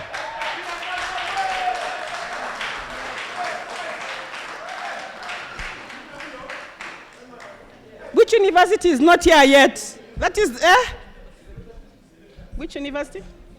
St. Paul's? Nazarene? Uh-huh. So who don't we have? Yo? Odessa. Good, good. Come here, come here. Can somebody just pull this back a bit? Help me. Our very, hey, by the way, you should clap for MCs. I loved you guys. One of these days you'll come to MC for me. Thank you. Okay, so I want you to come here. No, not so far. I still need the... I want you to come here. And I have an assignment for you. Can I have a time? Nekesa be my timekeeper. One of the things that is very, very important in life is to know how to introduce yourself. Okay? It's called an elevator pitch. How do you introduce yourself to somebody you have met, like impromptu? So I want one volunteer to come here. Somebody, one person. Thank you. Yeah, this is Bill Gates. I think St. Paul's University, you know the trick. So in 1 minute, Nekesa, you time for me. You have gone to a lift. I don't know which is the tallest building in Nairobi, in Times Tower. Yeah? Okay. In the lift on the 40th floor, you get into the lift and you meet Bill Gates. By the time he reaches the ground, mtakuwa mmemalizana. So how do you introduce yourself? I want to hear what you will say and how you will, what do you tell this man who's very famous? Let's start with gentlemen first because he's the minority. We are very fair.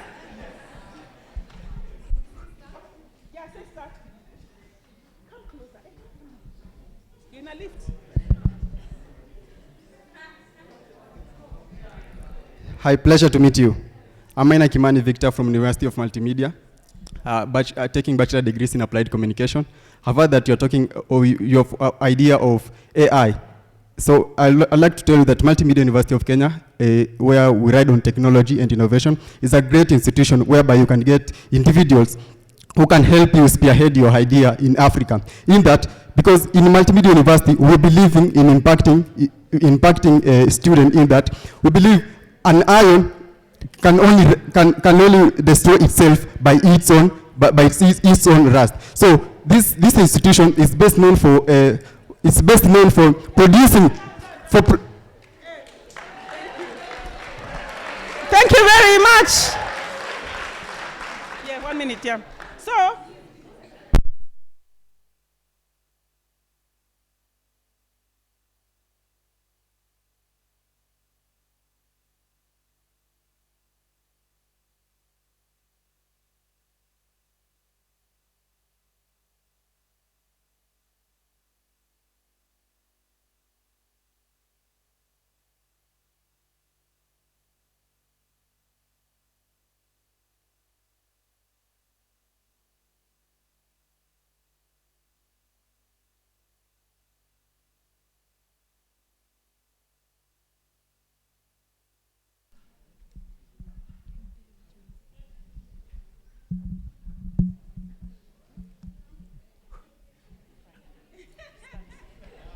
Hello, pleasure to meet you. I'm Maina Kimani Victor from Multimedia University of Kenya, a first-year student taking bachelor degrees in applied communication. I've heard that your idea of AI, that is intelligence, AI, and also you're also of idea of breeding.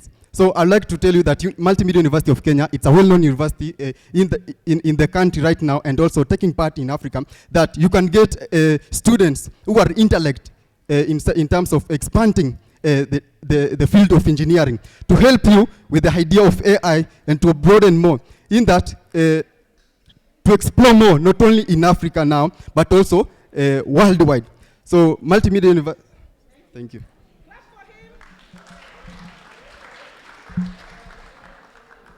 You're next.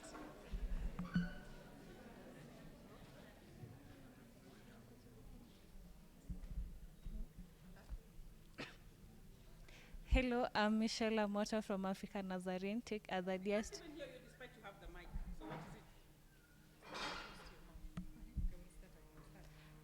I'm Michelle Amota, a third-year student at Africa Nazarene University, taking bachelor's in mass communication, majoring in public relations.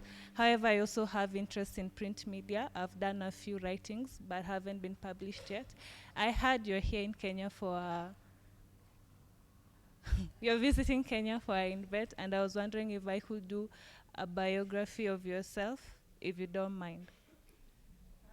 Thank you. She's finished. Thank you.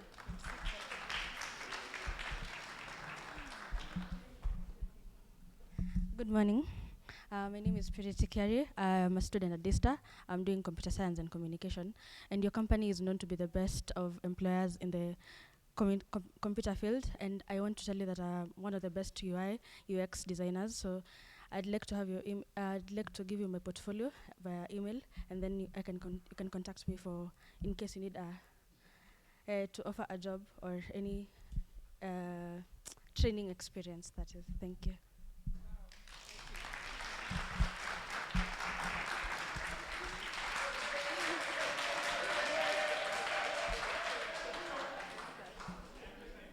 So good morning, sir. My name is Tina Kal, currently a communication student at St. Paul's University, majoring in mass communication. My minor is public relations. Currently, I am the Supreme Secretary General elected at St. Paul's University. Aside from that, I am the Beyond Classroom chairperson that involves creating students with better initiatives and building students. Aside from that, I come from an institution that has mentored students.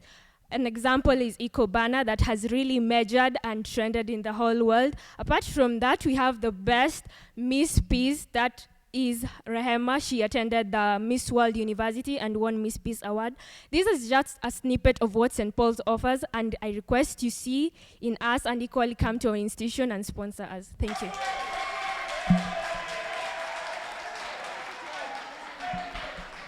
Yeah, okay, so let's hear from Nekesa. If you are Bill Gates, who would you give the money and why?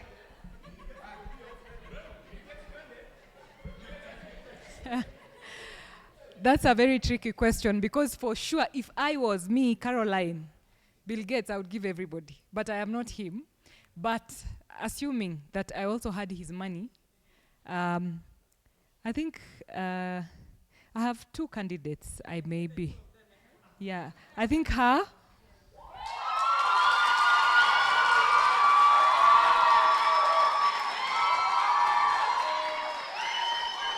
Can I have three? Can I have three? Can I? No, partly, because let me tell you, let me defend my decisions first. Each and every one of them had a different thing. If I was truly Bill Gates interested in investing in Africa, each of them had truly different things that I would be keen on in listening to. She has something around on health. There was something you're talking around health and mental wellness. Amma, what were you talking about? Something mental? It's basically building students who have different talents, be it in leadership. Also mentorship. There was mentorship. She went straight on what can I do for you, and that's why she was like my first pick. When you are doing an elevator pitch, it's not about who am I, it's what can I offer. It's straight up. So that's why I think he had an idea, because the reason why I would probably say also try and lean there, what is the new thing right now? Artificial intelligence. And the minute somebody is talking about artificial intelligence, if I'm an investor, I want to, my antennas go up. I want to see what is this that you, and he kind of mentioned that there is something that they are doing and they want to build, so I would try to put my money there. Only that, you took too long to introduce yourself and your school and what you do. Not interesting. You just have to go straight. I'll tell you, as Caroline, if you walk through the doors of Minette and you're coming to see me and you meet me in the elevator, I'll listen to two things. Caroline, I have seen maybe the pylons or the branding right down there not looking good. I think you need to improve. I will turn and look at you. Because you are telling me something different that I don't know of, or something that. Or I have this group of people that I think the product that I have seen you advertising on this can reach. Or I have this platform that I think this solution that you have can be placed on that platform and reach a wider number. You are speaking my language. You get? So, well, I would put something for everyone, but I've given my ideas as to what I was thinking. You've refused to be Chebukati, right?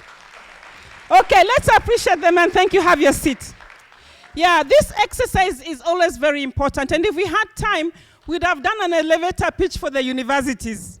Because also it's important that whenever you introduce yourself, you're also able to effectively introduce your universities. And I'll tell the faculty members, this is what I've given them to come and try. It is not easy in 1 minute to think about what you can say about your university, but it is important to have your elevator pitch correct. So I want to give each one of you homework. When you go home today, I want you to do your elevator pitch. I want you to remember that whoever you will meet, you will have no more than a minute to impress them. If you don't impress somebody in the first minute, you will never get the money.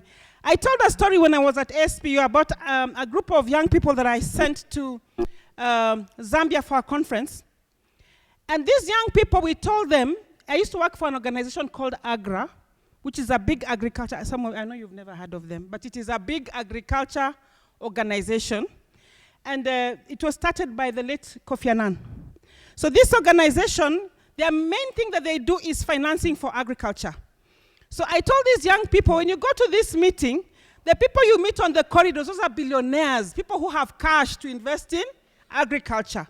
So make sure you get your elevator pitch right so that you can get money on the floor. Now, there were 10 young men. By the way, they were all men. I don't know why. But out of the 10 young men, only one person took me seriously and went and prepared the elevator pitch, made sure that when they were having coffee, you know when you're having coffee, you can talk to anybody in a conference. You can walk up to anybody and say, hi, my name is so-and-so. So this young man actually went around, talking to different people. Guess how much money he got? He came back with a check. How much? He got $1 million to fund his idea. So what I'm trying to say is that how you communicate about yourself, this is about personal branding. Nekesa was talking about branding that relates to an institution. What I want to talk about is personal branding and how important it is to think about how you represent yourself, how you speak, how you just relate with people. There are people, as soon as you see them, you just don't like them. Have you seen such people? There's something about them, that turns you off. Ata kabla afungue mdomo, not that they've even talked. You just look at the person and you're like, this person is not my cup of tea, right? So there's a whole story about personal branding. And as young people, you should be already building your personal brands at this moment. You don't need to wait to leave college. Actually, when graduation finishes, there'll be a bell ringing, and then now you get into the job market. That used to work with us, my friend. We used to get jobs. I got a job as a teacher the day I finished graduation. That very day, I was posted to a school called Homa Bay High School, which was like at the end of the world from where I came from. I felt like I'd been posted to Turkana or some place like that. Do you guys know where Homa Bay is? Yeah, so what I'm saying is that you guys have a moment right now to build your brand. To build your brand. So that by the time you're getting out of college, you already have a brand. So, how many of you in this room are on Facebook? I'm told Facebook is old-fashioned. You guys don't do Facebook anymore. Ever put your hand up? Okay, so how many of you are on Instagram? Even Mwalimu is on Instagram. Maybe let's clap for him. Let's clap for him because the other Mwalimus are they don't even know what I'm talking about. How many of you are on Twitter? The number is getting better. How many of you are on TikTok? I can see the front row is falling off. And then finally, how many of you are on LinkedIn? Aye, my friend. I was expecting to see the entire front row on LinkedIn. Kwanza, you guys, you must be on LinkedIn, Bwana. How do we find you? Yeah? How do we find you? Thank you. Can we appreciate those guys who are on social media? Now, here is the reality check. The reality check is that where the world is going, nobody is going to be looking for you physically. So those you Mwalimus who are not on LinkedIn, you're not on Twitter, I'm going to help you set up your accounts today before I leave. Because nobody will be able to find you for anything. Everything is going digital. Eh? And where the world is going, watch on AI. You guys are amazed by AI. And I don't know if your teachers know about ChatGPT, or if I should whisper. Should I not talk about it? Nisionge sana. Where the future is going, you You've heard that the Chinese tried to launch their own chat GPT and it failed. I'm sure somebody may have lost their life in China. You know, in China, you don't embarrass people for nothing. Imagine in a launch event, now Nekesa understands because she does launches, where you have called everybody. You've sat them down, like today. Imagine now if your logo didn't go up the time it was supposed to go up. Now, what happened to these Chinese, I think it was the day before yesterday, they've been working very hard to get their own version of ChatGPT. So they finally said they have done it, and they called a launch. And then, when the guest of honor came, the way Nekesa came here to launch the document, to launch the thing refused to work. Now, you know in China that is very serious. I'm telling you, somebody may lose their life. In China, they don't play like us. If you do corruption in China, you're hanged. So imagine that person who did not make that chat GPT work. We need to check if he's still alive. The point I'm trying to say is that technology is changing so fast. Imagine the first version, this chat GPT was launched in December. Already we have several versions. Other people have come up with their own. Who knows an alternative to chat GPT? Sorry? Watu wanatafuta mali ya kufanya assignments. So, and these teachers, by the way, you need to be with this conversation. And that's why you need to be on LinkedIn. You need to be everywhere. Because the way the world is changing, mtachezwa tu mkiangalia.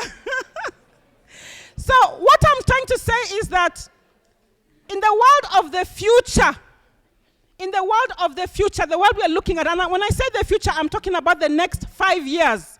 I'm not even talking the next 10 years. Technology is going to take over the world, and there will be nowhere to hide.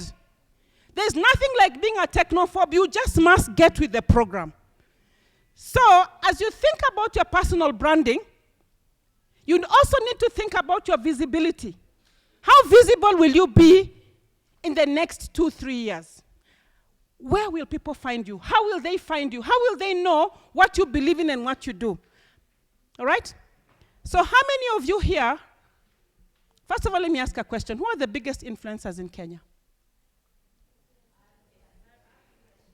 Sorry? There's Aziad. Who else? Kate Actress. Who else? Sorry? Hey, you guys, can somebody help me? I cannot hear these girls. They're just shouting here. Yeah? Mr. Right, who else? Who is the number one in Kenya?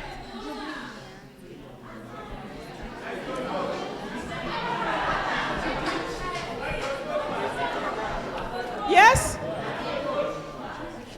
Mutua? Yeah. So depending on where you sit and whether you're a brand champion like Nekesa, you will know on a day-to-day who the big brands are. So the big brands in Kenya, yes, Njugush is one of them. Jalango is still a big brand. In fact, Jalango is number one. Now that may come as a surprise to you because you know he's possibly not talking to your generation. But he has a lot of visibility because he has many platforms. Yeah? He has his own shows, he has different things, you know? So you need to know, you need to be thinking, what is it that makes Njugush number one? So that as you think of becoming an influencer, you're able to pick up some of those tactics and become also a big brand. Who here is an influencer? Put up your hand. No, here in this room. Yeah, so what do you do? Just talk to us. Talk to me. Give him a mic. What do you do? Hey, you guys, listen, kidogo, because these are the guys you'll be looking at when they blow up and they become big, and you'll be thinking ati Mungu alimongelesha. Yet he's in class with you here, right? Ajui? Yes. What do you do? I am not an influencer per se, but I am an influencer to be because of my position and ranking. And I believe in myself for that matter. I believe that being an influencer or being a man of the people requires that you understand the nature of someone, the nature of the people you're interacting with, and learn their traits and what they actually love, what they prefer. And in the current social media world where things are actually changing, things are actually moving from basically physical and traditional interaction to actually online interaction. As an influencer or someone who wants to be an influencer, I believe it is key to always be as active as possible there so people can see you, because that's all that matters. Super, super. Let's clap for him. So let me ask a question, okay? What did Aziad do to become an influencer? What did she do? How did she shake her waist? Can we see an example? So, here is my second question. Here is my second question. Is what Aziad did impossible to do?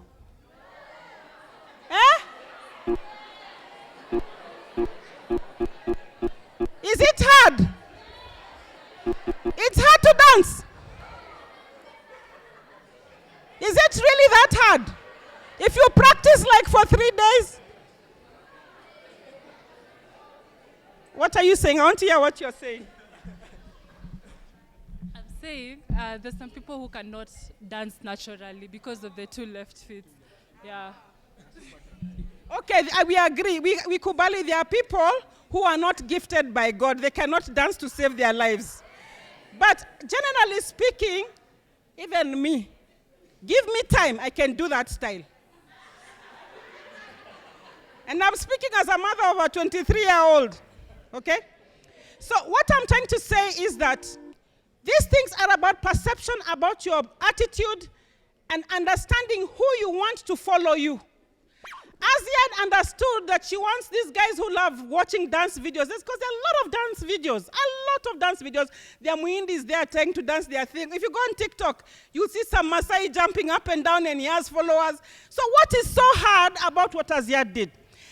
Now, sitting in this room, yeah? Where are the 4th years? Ebu, put up your hand. Yesterday I was at USIU, and someone was telling me how she graduated magam cum, I don't know, you guys in private schools, you call it? Magna cum laude. You know, I went to a public school, Moy University. We didn't have such things. So she was telling me how she graduated magna cum laude and how she's very focused. Now here is the breaking news. That when we are looking for people to employ, and Nekesa will tell you, the A's are good to see on your transcript. And I'm not saying, teachers, don't get me wrong. But we do not employ you because you got A's or you got magna cum laude. We employ you because you're a character we have seen, who we feel can fit into the business, who can go out of their way. Those people I called here and they came here, those are the kind of people we employ. People who are fast to volunteer, who don't mind taking a risk with their life. People who are willing to take a risk. I know backbenchers. You know me, I used to be a backbencher. So I know what it is. The people who sit at the back of the room, it's because they don't want a teacher to even see them. That in case a teacher asks them a question, they'll just duck down and the teacher won't see them. I'm saying that because I was there.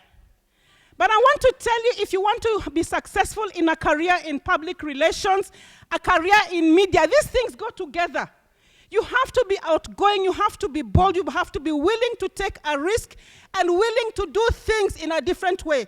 Some of you are so embarrassed. When I ask you a question, you want to go under the table.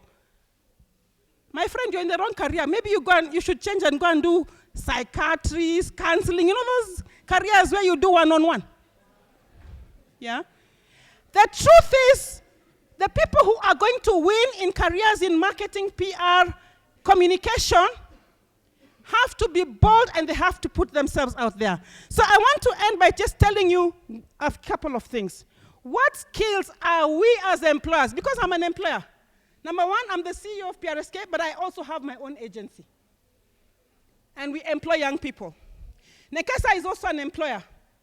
What is it that we are looking for so that even as you do your studies, which are very important, you make sure these 7 things I'm going to tell you, I think you should write them down. Because these are the 7 things we are looking for when we want to employ you. The first thing is strategic thinking. Now, just sitting here, I've already seen strategic thinkers here. Where's the young lady who came to talk about why you decided to rebrand? Where is she? Stand up. Can we clap for her? This is a strategic thinker. She saw a problem, defined a solution, saw an opportunity, and because of her, we are all here today. Let's clap for her again. So, well done, well done. That is a strategic thinker, and I'm sure Nekesa is looking at her, kidogo kidogo, and saying, if I had a chance, that one, I would have given her the chance. So the first thing you have to be able to demonstrate to me that you're a strategic thinker. And that way I can think this is somebody I can employ. The second thing, which is very, very critical, is your stakeholder engagement skills. Now, when you say stakeholder engagement, it sounds like a very complex thing.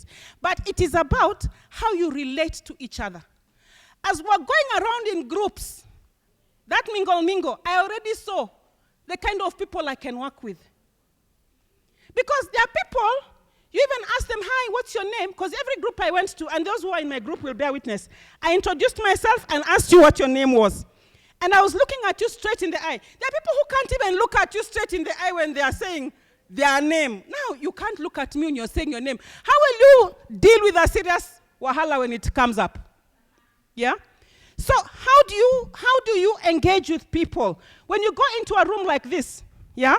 Today we have 4 universities in the room. What has surprised me is people are just sitting in their university. Connie, you guys don't have an interest to help us to have a wedding next year? How can you just sit with your colleagues there and there are beautiful girls in the room? Where are these boys? Boy child. Boy child, you're just standing in a camera, standing behind the camera. Yeah. Standing there. You've not even helped us to have a wedding, surely. What I'm trying to say is that networking skills are very, very important. You miss a lot of opportunities as young people, and I have young people in my house, so I know what I'm talking about. When we go places, you see my son just going in the corner, he's just on his phone. May I ask him, dude, you are 23. What are the chances that I'll ever have a daughter-in-law at this rate? Yeah? So, networking skills are very, very important, especially in this industry where we are. It is your skills to network are what are going to get you moving. The third thing is your content development and writing skills.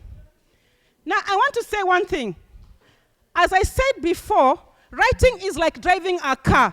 You drive the car, you make an accident. Tomorrow you will learn how to drive. By the 3rd month, you're an expert. You can only learn how to write by writing. Hakuna shortcut. Hata hiyo chat GPT haiwezi kusaidia. So teach yourself how to write, and you're going to do very well. The 4th skill is media relations. Now, how many of you have friends in the media? Put up your hand if you have a friend, one friend in the media. That's very good. Homework to the rest of you. This work we do in public relations, let me tell you, 90% of it is media, especially when you're a younger professional.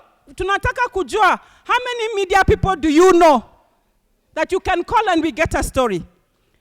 I'm going a little bit quickly because of time, but the next thing that is very critical is your digital media skills. Some of you spent a lot of time on Facebook and whatever, but your digital media skills are 0.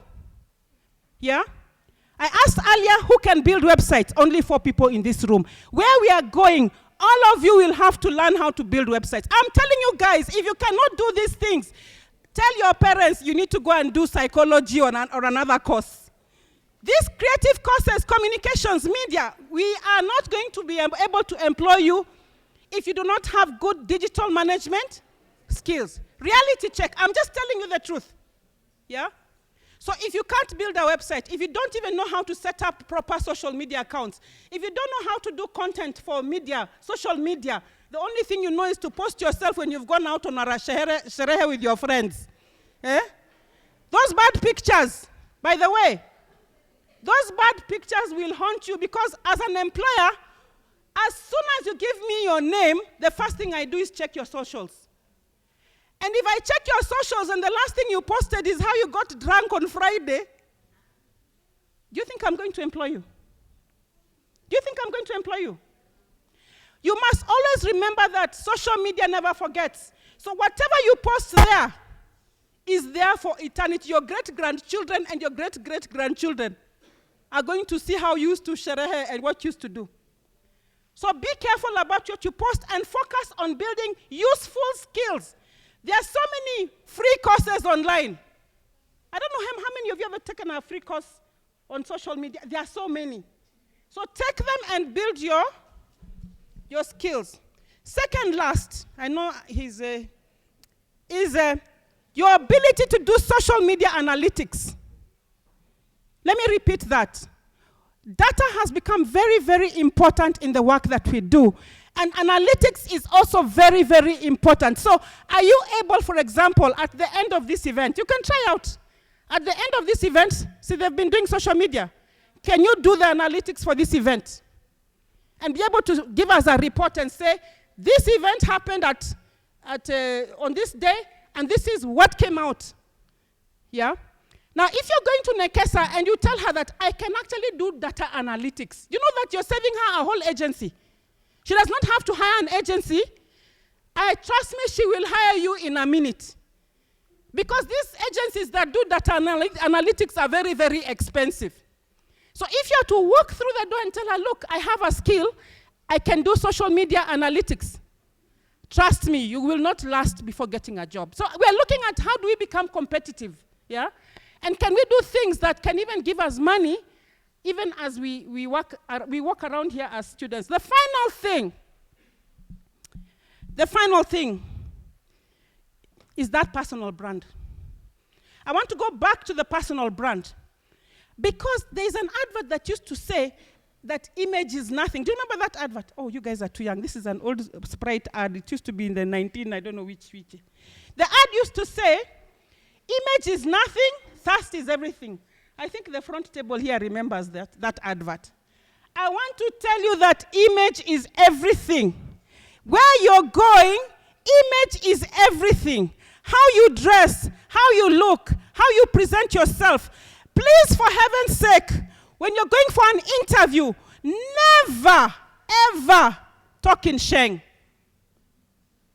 You know, I was interviewing, I used to be the head of communications at Kenya Pipeline Company, and we're interviewing some engineers. Can you imagine an engineer, a full engineer graduate, coming to an interview, and I was the one chairing the interview. He tells me, Sasa Mave, I asked him, am I your mother? Ati unajua sijui Joe. He was speaking in that Kasheng thing, you know. So the first question I asked him, am I your mother? I know I may look like your mother's age, but am I your mother?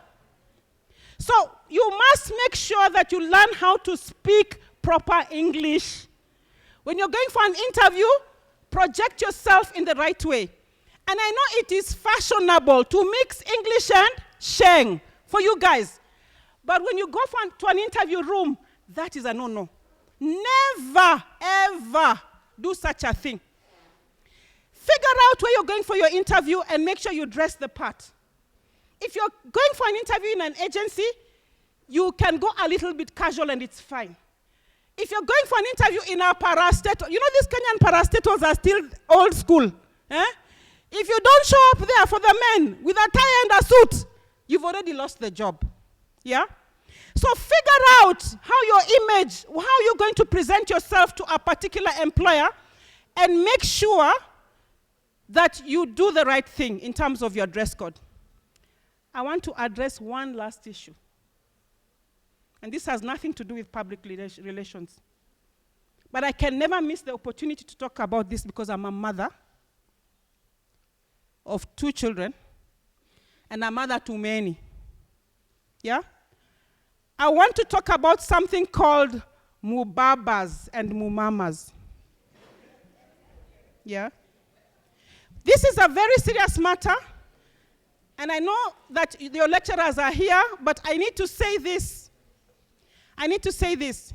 Guys, college is the pinnacle of your life. This is your best time. This is the time when you're supposed to be building the right relationships that will take you into the future. You're supposed to be building relationships. I can count on my college. When my daughter did her class 8, she just did her class 8. Who did I call when I couldn't find a right school?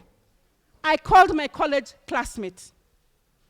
This is the time when you build relationships that will last forever. These are the people who will bury you. These are the people who come and marry you. When you have your wedding, they'll be there. When you have children, they'll be there, you know. So please do not waste your very important time. Let me be careful here, because I'm a married woman. Imagine my husband is 52. Eh? Now you're a 21-year-old. Okay? What the hell are you talking with a 52-year-old? The boy explain to me. Can there be a relationship there? I don't know. Let me tell you the truth, you guys. Let me tell you the truth. And I know this is not a popular topic, and trust me, I don't want to be popular. I just want to leave this with you. That you are destroying the most critical years of your life with somebody who will never remember your name in 2 years' time. Now, my husband, who's 52 years old, has something called an entertainment allowance. Okay? So now you come, you say, oh, my boyfriend is so nice. He takes me to nice hotels. Do you think the guy is spending his money? He's spending his entertainment card. He's billing you as a client. Yeah? So he takes you to Kempinski for lunch, right? You're so excited. Oh, my boyfriend takes me to nice places. He took me to Kempinski. The guy has spent 0 shillings on you because that card is billing the office. And there you are thinking that this man has sacrificed for you. Do you know that you're wasting your time with a man who is spending 0 shillings on you? Yeah? And the same goes for the boys, by the way. I'm not putting you guys off the hook. Because the boys also have become crazy with old women. Yeah? So here is my parting shot. Here is my parting shot. You have a fantastic education in your universities. You're being given all the skills, all the tools to do amazing things. I want to tell you that a career in public relations will take you places. Will take you places. You're going to go places, even your friends will be shocked. Ask Nekesa here. Huh? In my own career, I told you that I worked for an organization called AGRA. In that organization, I used to work for Kofi Annan. What took me there? PR. Yeah? And when I got there, let me tell you something. I never, ever traveled economy.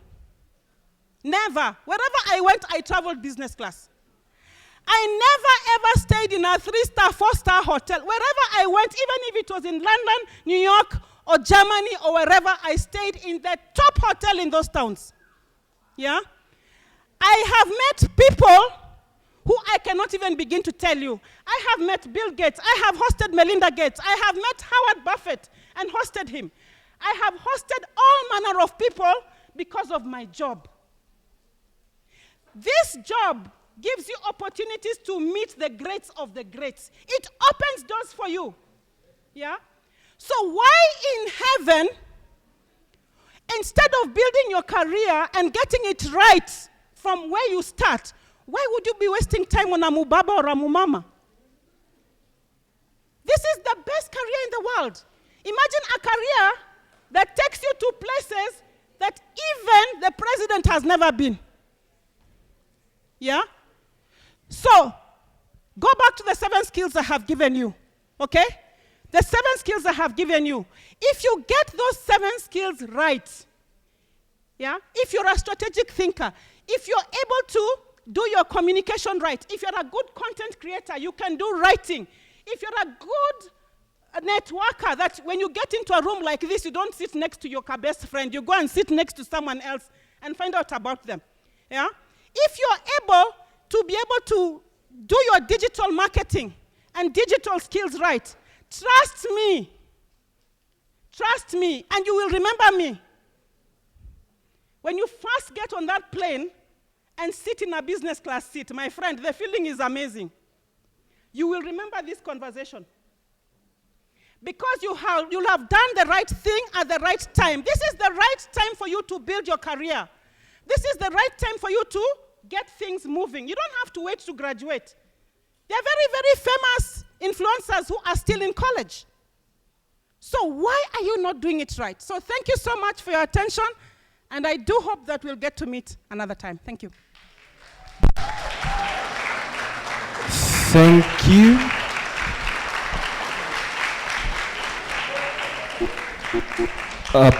Thank you so very much, Dr. Sylvia, for critically explaining and breaking down very heavily the need for people to do mingo, mingo, mingo. Thank you so very much. We appreciate you. It was a nice time. We appreciate your advice, and we would love to have you over again and again. Yes. Now, I would like to welcome Sir Michael Daniel. Wait, that's my line. Yeah. Oh, sorry. You're a bit late. I would like to welcome Sir Michael Daniel. What was the next line? Yes, the president of Africa. The president.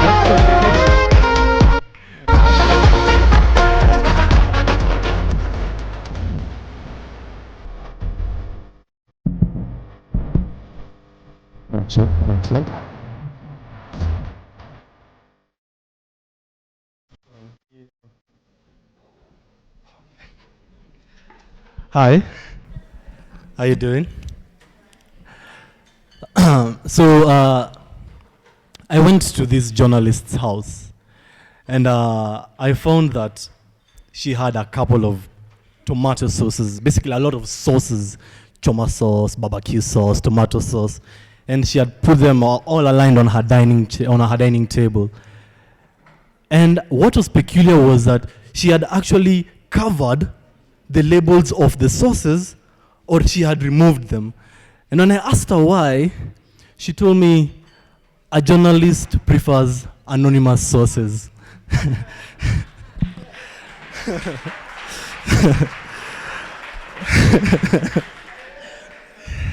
Anyway, ladies and gentlemen, my name is Michael Daniel Danaro. I am the Afrinaz president, proud to be a member of African Nazarene University, proud to have grown under the help and the look and the care of Mr. Masharia and my lecturers all together. I would like to give a vote of thanks to all of you. And I know you're all used to this is my vote of thanks, blah, blah, blah, blah, blah, blah. But I want to start off by telling you guys, I had a dream ever since I was a kid. I always had a dream that I would one day be happy doing what I love, doing what I always imagined I would be the best at. And when I got to university, when I got to high school, that is, I learned that I was very comfortable with the media world. I was very comfortable being in the communication sector. And when I got to African Nazarene University, in my first year, 1.1, I learned about Afrinaz. And under the help and the guidance of Pili, Sharon Lynn, and basically the pioneers, I'd like to call them that, of Afrinaz, I was able to learn a lot. Right now, in my second year, second semester, as young as I am proud to say that I was able, with the help of my able team, to come up with AfriPod, a podcast that is purely for African Nazarene University, a podcast that gives a platform for all students. All this was done under the tutelage of Afrinaz community. I'd love to thank and acknowledge all the schools that came in today. It was no mean feat seeing you here. Multimedia University, St. Paul's University, and Daystar University. Multimedia University, I'd love to thank Faith for actually making this possible. I am really, really honored that you're actually able to make it through despite the challenges you faced. As for St. Paul's University, I am, actually, can you just give a round of applause to St. Paul's University? Just a heads up, I know this is supposed to be a secret, but St. Paul's University actually offered to bring 60 students in here. 60. That was the number they actually offered. We had to cut them down.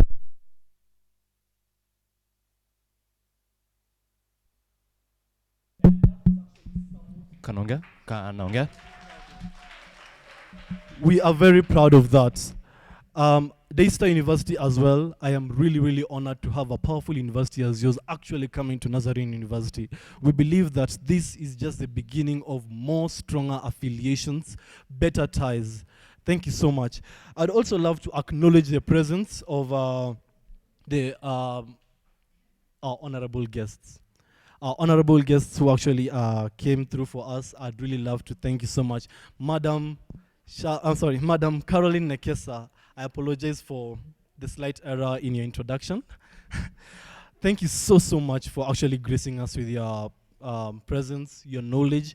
And to the CEO, that was beautiful. I've learned so much. Personally, I am now understanding what I'm actually doing subconsciously, which is making my own personal brand.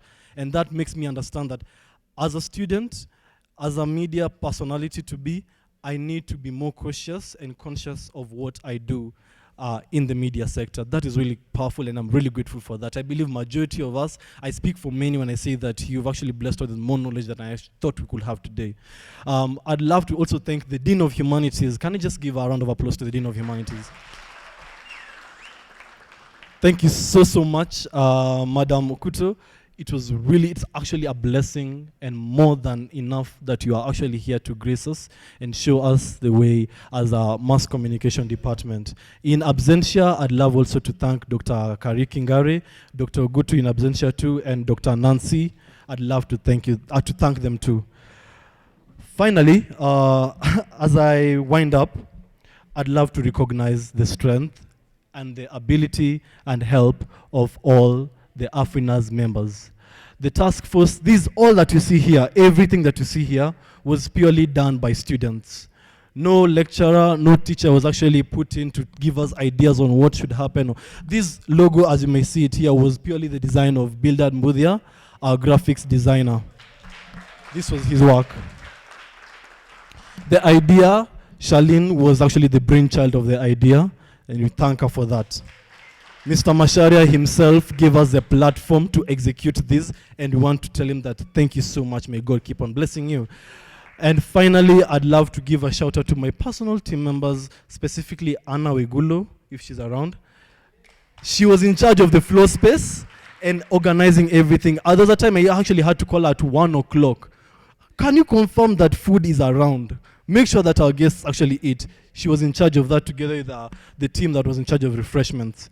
Finally, ladies and gentlemen, I began by telling you that I had a dream.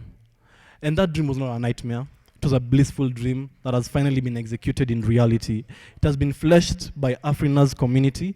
It has been embodied by Afrinaz itself, the team and the organization, and that is what a man could actually want, seeing a dream being fulfilled. That's the dream of every man in this world, finally achieving their dreams. And I see that I'm actually beginning to achieve my dream right from here. So thank you so much. My time is running out.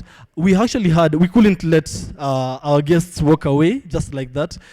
We are Africans for that nature. You can't come to my place and let you go without a small bag of tea. So we actually prepared some gift hampers. Kindly, can they just be availed? Can they just be availed?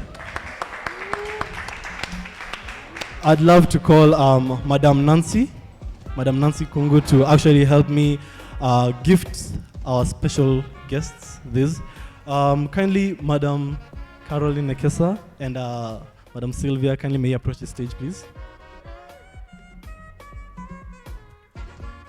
May you have a round of applause as they come into the stage. Very dignified women of power, the definition of Iron Ladies. So here we have Madam Nancy. Kindly, can you just award this to Madam Caroline? Camera crew, kindly make sure they take note of this. This is a token of appreciation for actually having the time and the consideration and the effort to come and grace us and help us learn more. Thank you so, so much. We bless you. A round of applause, please. Thank you, madam. To the CEO, thank you so much. This is more than what we actually had hoped for, and we are really grateful. We hope that this is the beginning of better connection. This is a conception of a better path for all of us together. Thank you so much. Thank you, madam. You know, and I know that all of you can do much better than that. Please clap for these people. We have, I know this was impromptu, and they weren't aware of this, but I'd love to call Mr. Masharia to the front to award our final gift to our secret guest, if I may say so. You may say something before.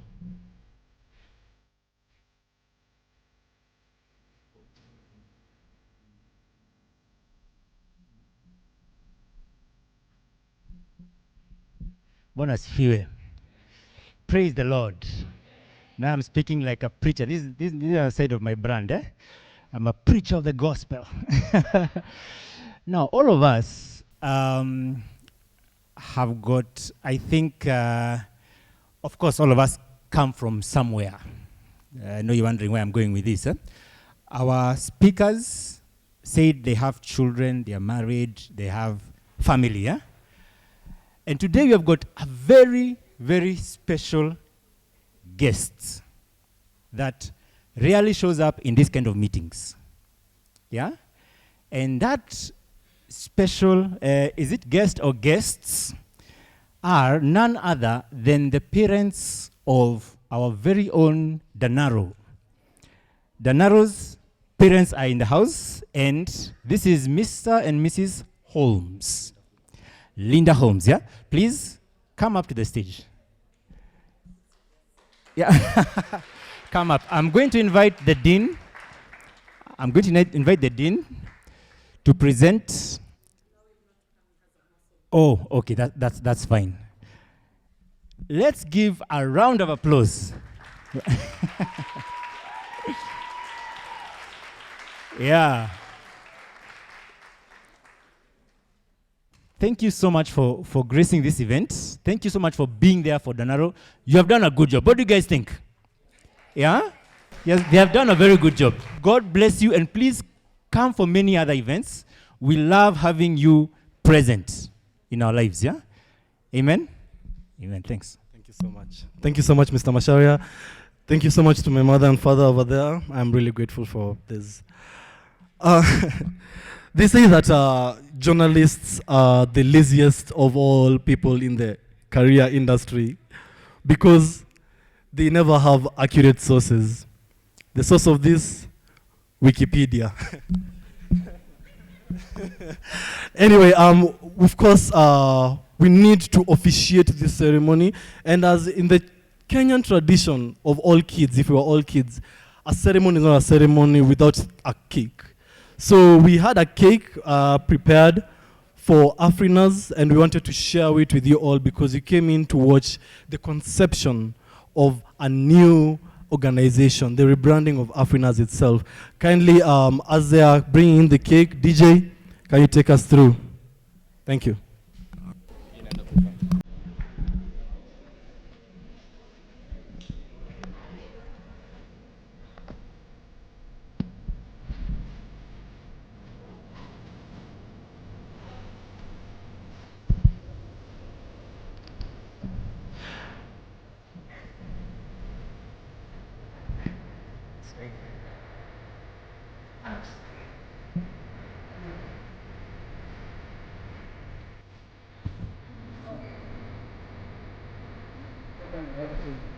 Kindly, can we have a round of applause as we watch that coming? That is Afrinaz's new baby coming in. The symbolic of Afrinaz communication. All those stakeholders, kindly can you come to the front? Let them watch. Let us celebrate this together. Can we have a round of applause, cheering, please? Yes, official. Yes, official. Well, we are probably lucky. If you're not clapping, you're not taking the cake. Out on the cake. Can you clap? Can you all clap? Let's go.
Just one second, one second.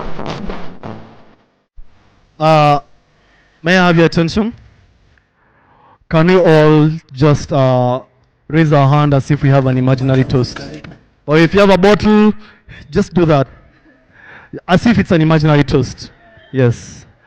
We are toasting officially and symbolically to Afrinaz communication, the beginning of a new edition, the birth of a new rejuvenation of media. We are going to be the ones to actually obliterate the media world with the best of the best from Afrinaz communication. Thank you so much. DJ, take us through.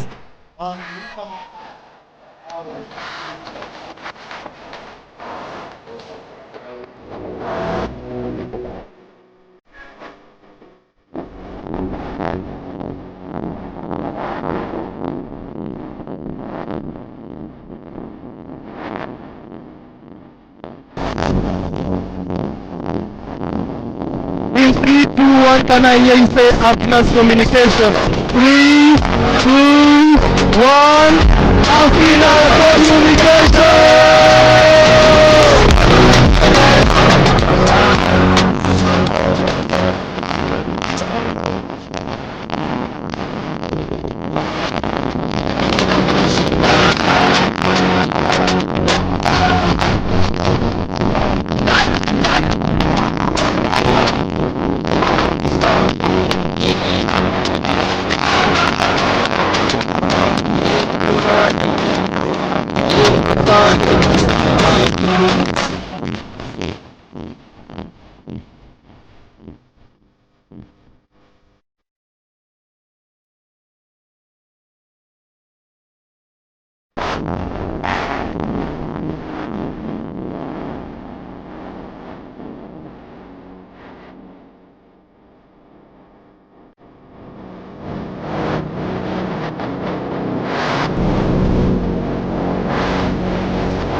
kidogo.